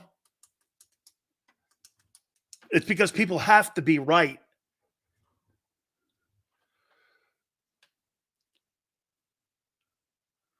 You said, what did Joe Douglas do for the Jets? He drafted both offense and defensive player of the year. Okay, yeah, he did. You're right, senor. I forgot about that. You're right. You're right. I truly believe you can win with Hurts. David, you can't win with Hurts 2023. You can win with Hurts 2022. Yes. I think I've made that very clear. David, 2022 Jalen Hurts, no question. 2023, you're not going to win. You're not. He's not going to be as effective as, get this, they want him to be more like Jared Goff. Well, he's not. He's nothing like him. Jared Goff's a better pocket passer than him. Facts. Look at what he's done. He's not only winning, but he's also putting numbers up, and he just got paid for it. Oh, Jared Goff went to a Super Bowl. Well, what was the reason that he got to the NFC title game last year with the Lions, who hadn't had a playoff win in 40 years? You know, Jared Goff delivered a playoff win, I think it was the 90s, so I'll say 35 years. Jared Goff delivered the first playoff win in Detroit history, or for the last 35 years. Not even Matthew Stafford did that.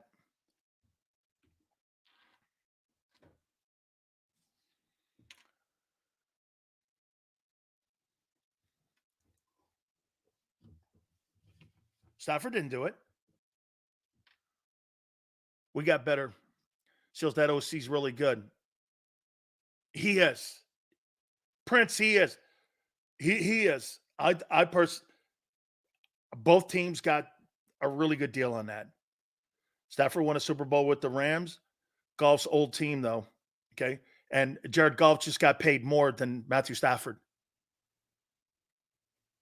And everyone, let me ask, hey, let me just ask you this, senor.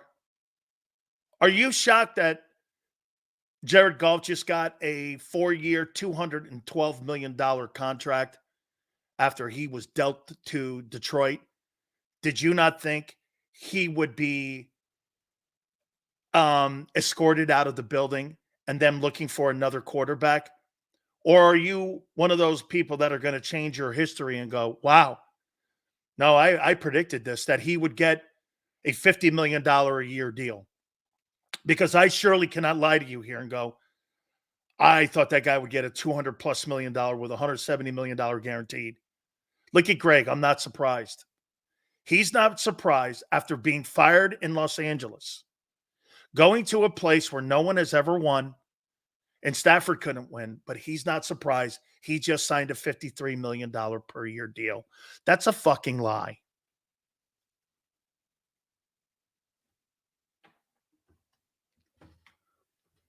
You're not shocked that he signed a $53 million deal, the second richest deal in pro football.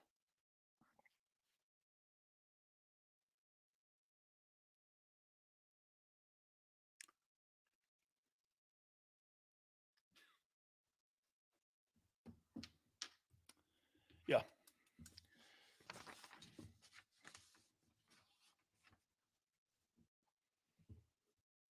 Andy Reid's better. No, Andy Reid and Doug Peterson, Nick Sirianni. He earned it. I didn't ask you that. I'm shocked McVay could not develop a former number 1 overall pick in golf. Who cares? He got a Super Bowl. Who cares? Hey, guys, please hit the like button. Where are we right now, Prince? Hook us up. Who cares? Got a Super Bowl. Hit the like button at 226. Guys, you guys really did a great job today. Really great job. God proved it in 2 different organizations as well. I know, right? Who cares if the coaches can't develop a quarterback? Why? Develop him enough to get to a Super Bowl. Jeff Fisher was the one who couldn't develop him. Got to a Super Bowl and got involved in a trade that traded all those draft picks, and both teams benefited. Golf got his money, and McVay won a Super Bowl. How about this? He developed him enough to get a job in Detroit, which propelled him to get a $53 million deal. I don't know. Sounds pretty good to me. Oh, are you trying to say McVay is a shitty coach too? Unlike your boy, Sirianni? Sirianni's that guy's bitch. Go get me a cup of coffee and a Kreller. Hey, Nikki, go get me a Kreller and some coffee. I don't like jelly donuts. You send that jelly donut up to Howie because he likes the cream inside.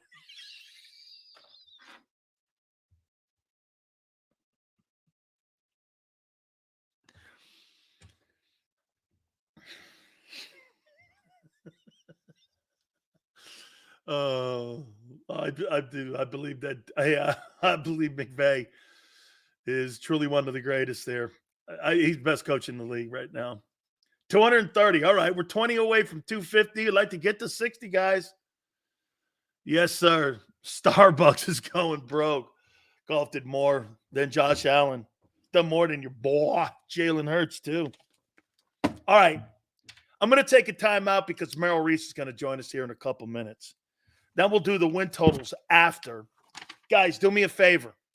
Please hit the like button. Keep it here, National Football Show.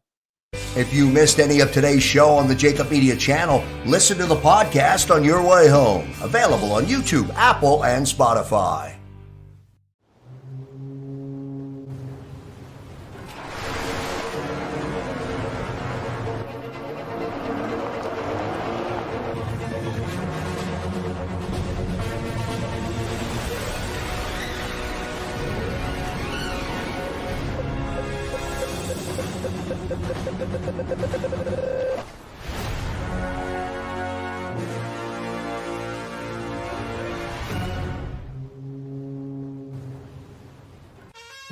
Is the best vacation one that you find or one you get lost in? One that takes you to new heights or reminds you to go with the flow? To get your feet wet and your wheels spinning? One that lets you find your own rhythm or get carried away? Find the best of yourself. Get lost in the woods. Plan your stay in the Wildwoods today. Go passionately. Go fearlessly. Go confidently. Go Birds!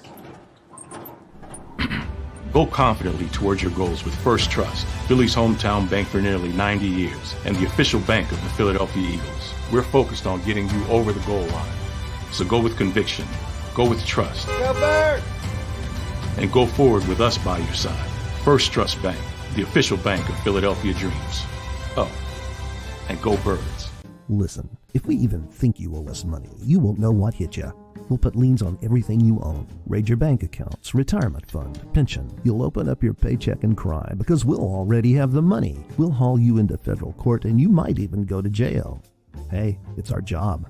Don't fight the IRS alone. The Tax Doctor is here to help you negotiate your tax bill and reduce your stress. Our experts will fight for you using IRS guidelines to stop any IRS actions like bank levies or wage garnishments. Plus, eliminate penalties and interest and reduce your past tax bill so you pay the IRS less. Help is here to deal with the IRS to reduce your stress. If you owe $10,000 or more in back taxes, do not call the IRS alone. Call a tax doctor now for a tax emergency analysis. I'd have my mom call the number on the screen. You come see me alone. We'll work it out.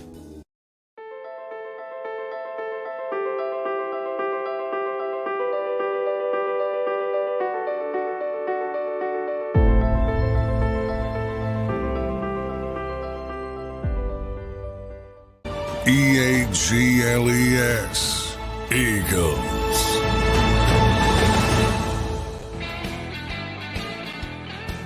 Big Sales National Football Show. I want to tell you, I went back and I talked to my high school coach, and he's like, yeah, don't you remember me bringing you up to Milford Academy, and there was Vic Fangio sitting across from you and recruiting you? When he was the defensive coordinator, it was a prep school. And I may have had to go to prep school to get my grades up so that I could get in. I ended up getting into Maryland anyway at the time. Then obviously I transferred to Miami. But I mean, there was Vic Fangio. And I had completely forgotten. And I've told some of you guys this story. And he also said, do you remember what he did? He took you out to lunch.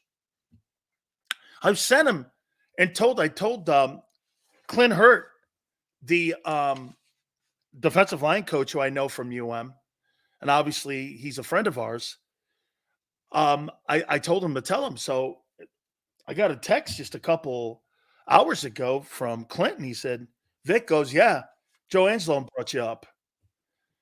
It's just funny how you sometimes you forget the people you meet in the journey. Can you imagine Merrill Reese and all the people that he has bumped into over the legendary years of calling the Philadelphia Eagle games? I mean, I didn't even know I knew Vic Fangio until a month ago when someone told me he recruited you. And so when I heard the press conference with him and I heard him talking, I think he exudes confidence. And I'm going to ask him, and I appreciate him coming aboard with us now. First and foremost, Merrill Reese joins us now. I have to find out about the golf game. This was last week. Merrill, how'd you hit him? I hit him well. I'm playing well right now. Are you playing around your age? Just got off the course about 20 minutes ago. Right? Best part of your game. Short game, putting, sand, tee shot. About 100 yards in. 100 yards in, so you're a sharpshooter. Well, I have a good wedge game, and I can chip and pitch and do all those things. My distance isn't great, but it's adequate, so I can play. I love it, man. So, like, what's your favorite course in that area? My favorite course is Marion. Oh man, Merrill, tell me please. I have a dream, Merrill, of playing all the United States Open golf courses. So listen to what I've played. I've played Wingfoot. I've played Olympic. I've played Cherry Hill. Let me see. I played PGA National. Now, that was the PGA Championship that Nicklaus won in 75. That wasn't a U.S. Open course. And I played the one up in one in Massachusetts that Jones won his first Brookline, Massachusetts. Brookline. That's what I played. I wanted to play the Jones courses because I don't know. I had a thing about golf early on. I wanted to play all these legendary. He completed his Grand Slam at our wonderful Marion Golf Club. Oh, so he won it. He won the U.S. Open at Marion, or did he win the U.S. Amateur at Marion? U.S. Amateur in 1920. Wow. Yeah. So he completed the Grand Slam when he won the two amateurs, British and U.S., and then he won the two Opens, British and U.S. Because he was a lawyer from Georgia Tech. Yes. And my friend who goes to Augusta all the time said that thing was a nursery.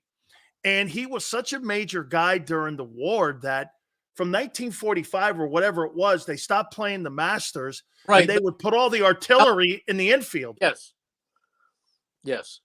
Have you ever played Augusta? No, I've been to Augusta. I've watched the Masters, but I have never played Augusta. Did you get a chance to listen to the interviews from Vic Fangio and Kellen Moore this past week? I did.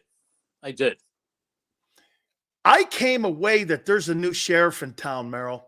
I mean, I love the way he talked, the way I'm talking Vic first. And so I ask you, who do you think benefits the most with Vic Fangio as being the defensive coordinator on that side of the ball with the current roster they have over there? Who benefits the most? That's a tough question, Dan, because I think when you have a defensive coordinator that has the ear of the team and has the confidence of the team, every player on the field benefits. The two players that you would like to see show the greatest improvement, because they are both enormously talented and both have not played a full season at that top level. One was Jordan Davis, who's now going into his third year, and he's shown moments and he's had games, but he hasn't put it together yet where you would say Jordan Davis, wow. And the other, of course, is Jalen Carter, who was great for about half a season last year, but kind of disappeared toward the last part of the season as a dominant player. So those are the two who you would hope benefit, and well, you hope everybody benefits. And perhaps the guy who hasn't made a mark yet, more because of injury than anything else, is Nakobe Dean. So we'll see. Merrill, help me out on this. You had a chance to watch Jerome when he first. I don't remember. You know what? I have the Pro Bowl list, and I don't see Jerome was a starter his first year when he got to Philadelphia in '87. And then Jalen Carter was kind of in and out of the starting lineup as well. I don't remember if he started a bunch of games or not last year. But do you see that same kind of talent that I see in Jalen Carter or in Jerome? Or is it just too early still to get there with Jalen, because Jerome was so explosive? Do you see any comparisons to those two guys? I agree with option 3, Sam, that it's too early to tell. I mean, Jerome came in and he was rowdy from day one, and he bristled with confidence. But it was a different age, and it was a different guy running the whole team then, who was really more like a defensive coordinator, Buddy Ryan.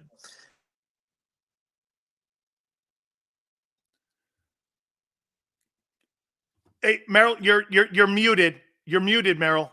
Merrill, you're muted. Can you not hear me? Yeah, I got you now. I lost you. Yeah, we got you now. I can't hear you. Huh. Let's see if we can sit here and maybe reconnect here a little bit and get Merrill up here. So, see, that's a great comment by Merrill. I hadn't thought of. There was a different temperament in the locker room with Buddy Ryan versus having Nick Sirianni, because you had a guy in the building that had that. He also exuded confidence.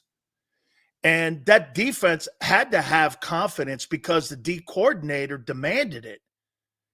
It's a great comment on why that Gang Green defense was the way it was, is because Buddy demanded, and it was a different style of coaching than what the Eagles do today when it comes to how that organization was run. Let's bring Merrill back in here. Am I back? Yeah, I got you, Merrill. Thank you. Okay. I disappeared for a moment. I just all of a sudden disappeared.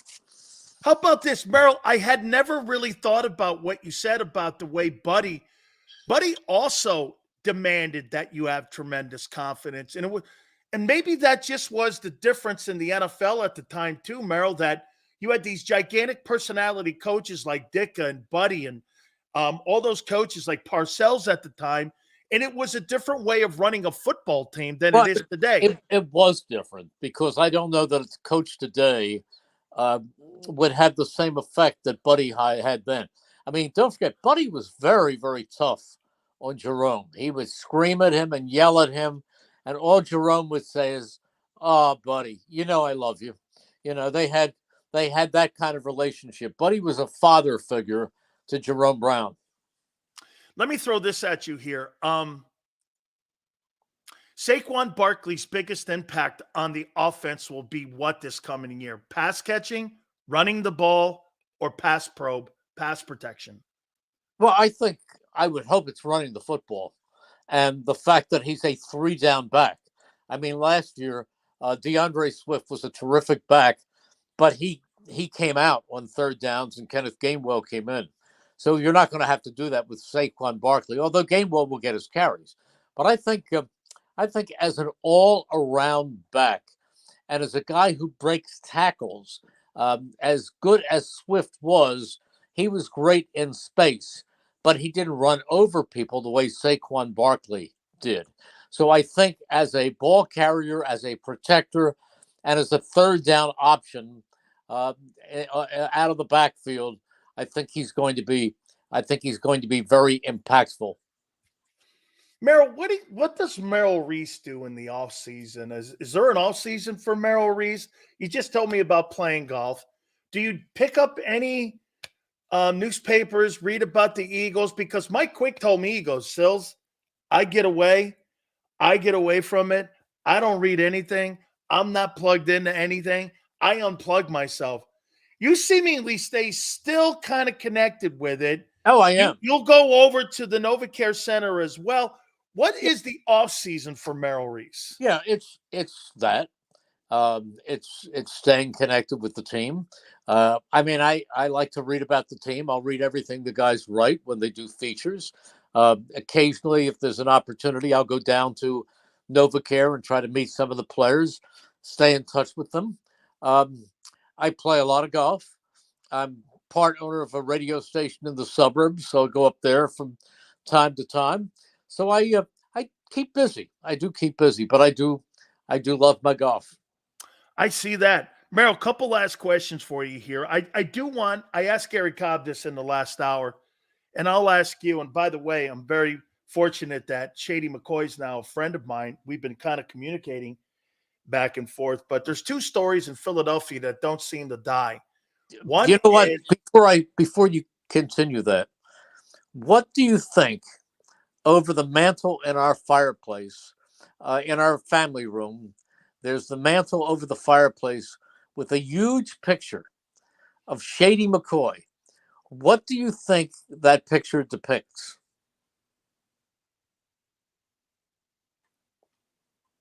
A touchdown? Shady McCoy leaping over the Lions in the snow game. In the snow game. Do you remember the snow game? I sure do. I remember the snow game and the fog game for the Eagles. The 2 most Shady famous McCoy games. had the all-time rushing record in that game. He passed Wilbur Montgomery? Record. He passed Montgomery in that game? Oh, no, he passed Van Buren. Van Buren. Wow. So that goes back to the 40s or 50s? 49, I believe. Yes. So help me out here. The organization with DJAKS, it seems to me that story just doesn't die. They did a podcast the other day, and they were so angry and still. And believe me, Merrill, you hold grudges when things don't go south or they go south for you. I've done it too. These guys, and I completely understand it. And I asked Gary Cobb this question: do you think the organization has embraced these guys back into the organization on the whole way the whole thing was handled? Because obviously Chip Kelly, his bedside manner wasn't anything to write home about, but the way that owner has handled some of his players in the past, he really loves his guys. And I'm wondering how you look at that now. Do you think that that's been resolved? Oh, I definitely do, because because Deshaun retired here as an Eagle a couple of years ago and conducted a press conference, and we talked, and he went out on the field. Deshaun loves this organization now. And I will tell you, Dan, I have never seen an owner who loves his players more than Jeffrey Lurie. And one time I spoke with an assistant coach, and he said to me, My desire is to be a head coach one day.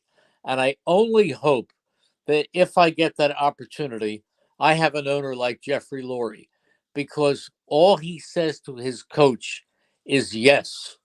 He doesn't micromanage. Whatever his coach needs, he will give him. I'm going to leave you with this. Jared Goff just signed a 4-year, $212 million contract for $53 million annually. Could you ever imagine when you first got in the league, you're hearing numbers? You could have bought the Eagles back when you started in the league with what Jared Goff's making annually. I mean, it's the most incredible thing to see where this league has gone. Well, it's the most successful league in all of sports. And the money just keeps on coming. And so does Merrill's golf game. Merrill, thank you so much, my friend. Keep hitting them straight. Listen, let me tell you something.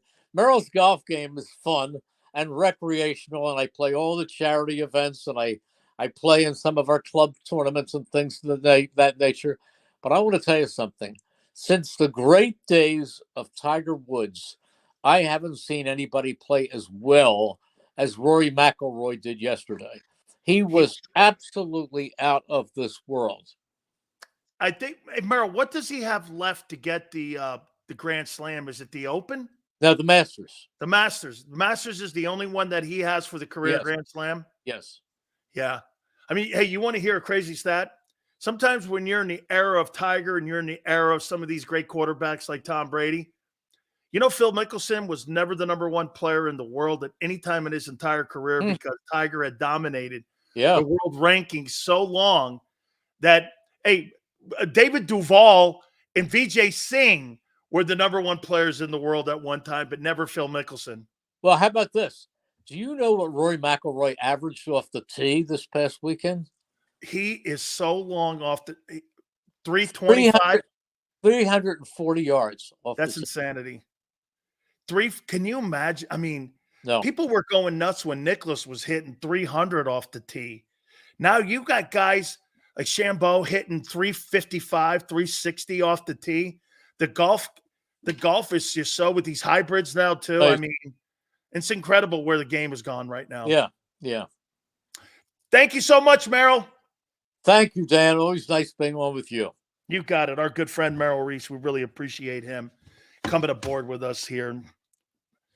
Yeah, it's funny that I know some of this stuff, but again, remember something, folks. Big Sills was a sports talk guy for 34 years. We appreciate it. All right, guys, where are we now on the hit list? Where are we on the hit list? Where are we on the hit list? 237. All right. We need 13 more for 250. The goal's 240? All right. Let's get to 250.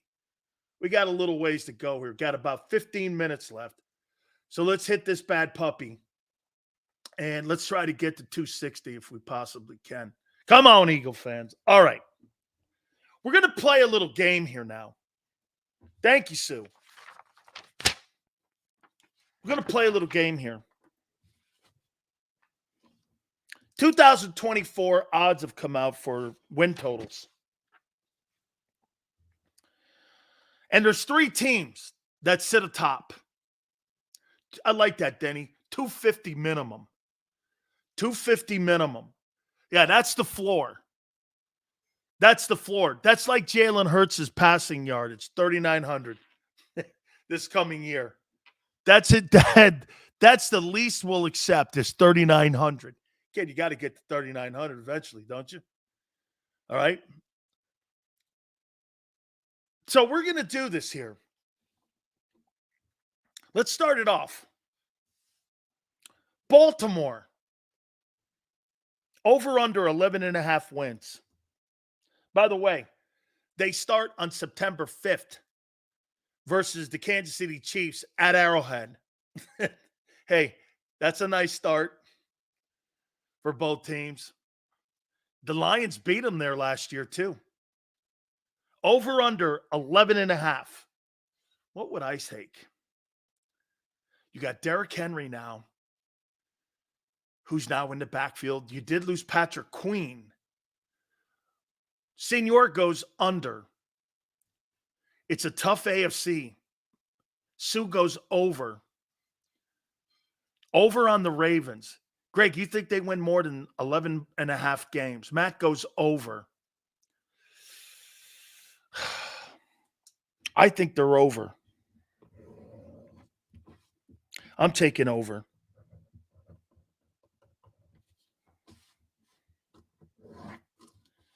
All right. Toughest AFC division. Absolutely. That's a great call. You're right. Okay. Lamar won't stay healthy under. Yeah, you got but you got Derrick Henry. Chiefs didn't have Chris Jones and Kelsey week 1 last year. Great point, too. All right. San Francisco 49ers. Niner. All day. This is for you. 11 and a half. Over under. The 49ers in the NFC West got to a Super Bowl. They'll play a difficult schedule. I think they're going to win more than 11. I'm going over. I got over. Under.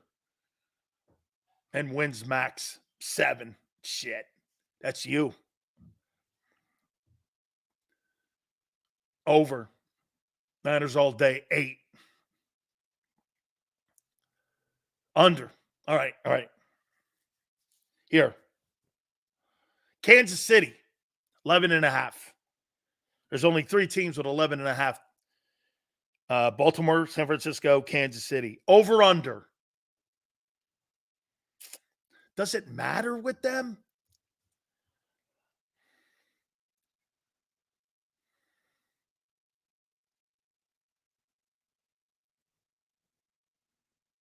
See, if they win 11, you lose it, right?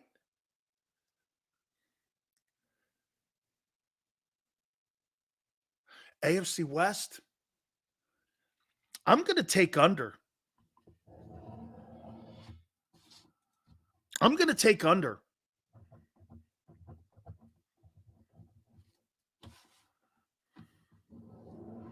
Now, here we go. The Dallas Cowboys, 10 and a half. Over under.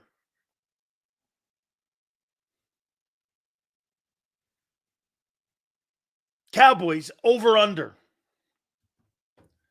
Senor says under.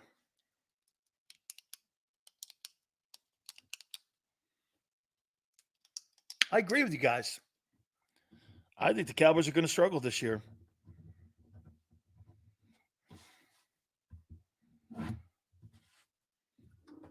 All right, here we go. The Philadelphia Eagles, 10 and a half. Over under.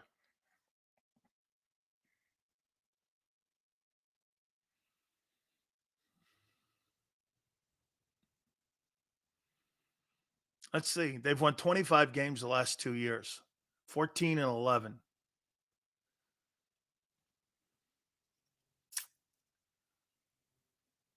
Over. Cowboys have the same team as last year. Lost Pollard. Over. See, Ray, I think they're going to win 10. I'm taking under. I'm taking under. I don't think the division's going to be very good.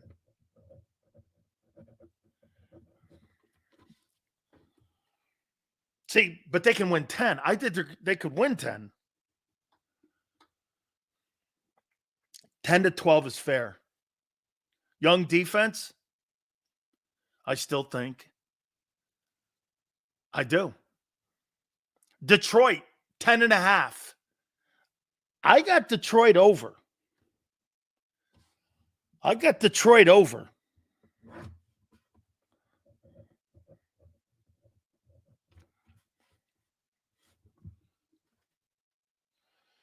I didn't say they'd win 10. I said that they could win 10.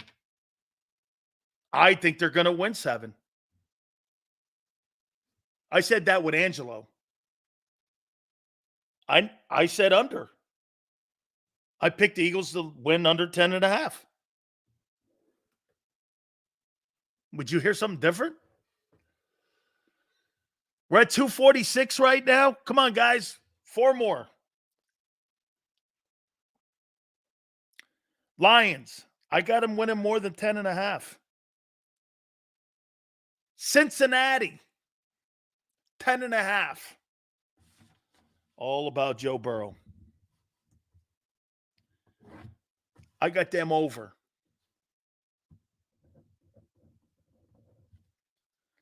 If the Eagles don't win the Super Bowl with this roster, it's a complete failure.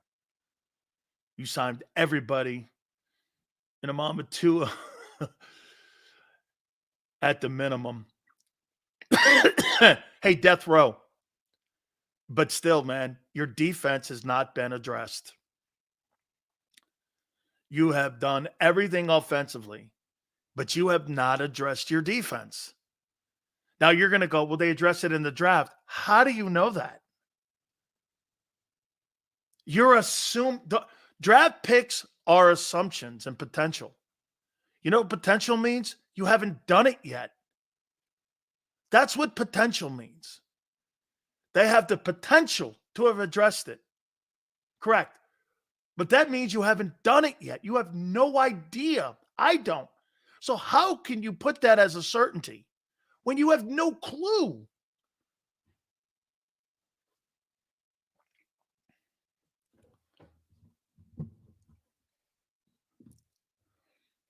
Prince, way to go. Keep an eye on it, Prince. Want to get to 250. I'd like to get over. I'd like to get to 60 if we can. Purdy looks average with elite offense. How can that be when he threw for more yards and touchdowns than your guy? And he was in the Super Bowl and went into the overtime. How does he look average, dude? Then what did Jalen look last year? Confused?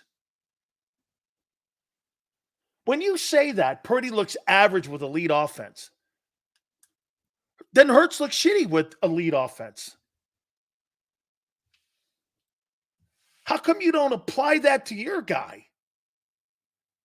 Purdy's a system quarterback. What's Jalen?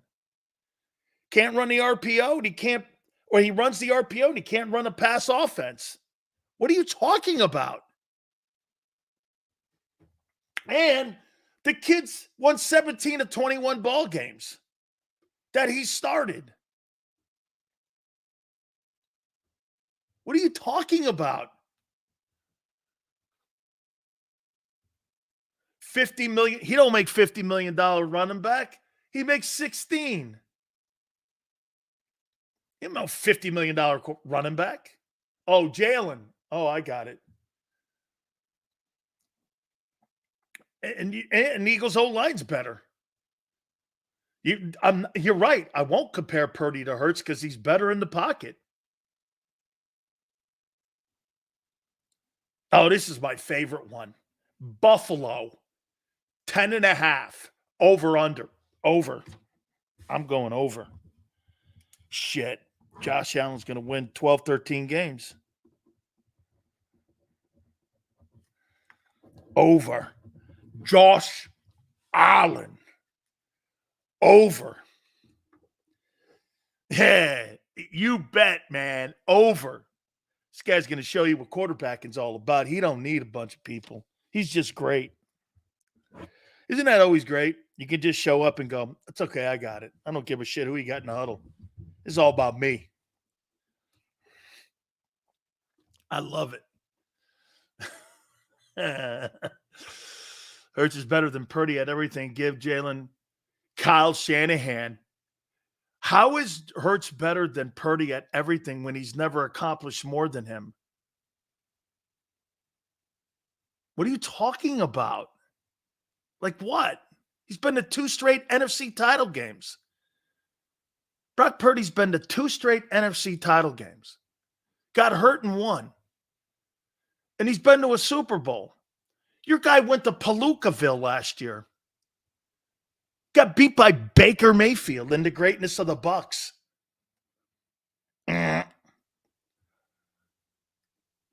Well, Purdy's been to 2 conference title games. You were a wild card. Wild card. Wild. All right, New York Jets. Aaron Rodgers, 9.5. Over under. It's the Jets. The New York Jody McDowells. I can't believe there's actual Jet fans. Why in the world would you be a Jet fan? You see, Jet fans, as I told you before, are like Met fans. You see, you start off the season in April as a Met fan with your Met hat on. Then what you do as you're getting closer to October, you turn your hat inside out and you're back to being a Yankee fan. Nobody's a Jet or Met fan. Nobody. Nobody roots for those 2 teams. Jets and Mets. The curse of Shea Stadium.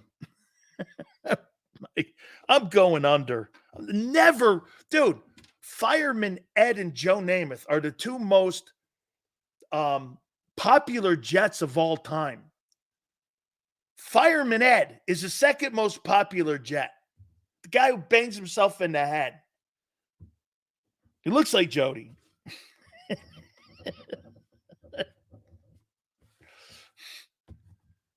Fireman Ed. Jets and the Mets. And the Nets. Not that I'm a Knicks fan. All right, the Miami Dolphins, 9.5. I'm going over on this one. Tagovailoa threw for 4,600 yards last year, threw for a ton of touchdowns, both those receivers. Now they add OBJ, Odell Beckham Jr. 251. Nice. Nice. Like it. Tell the folks we have to end a bit early today.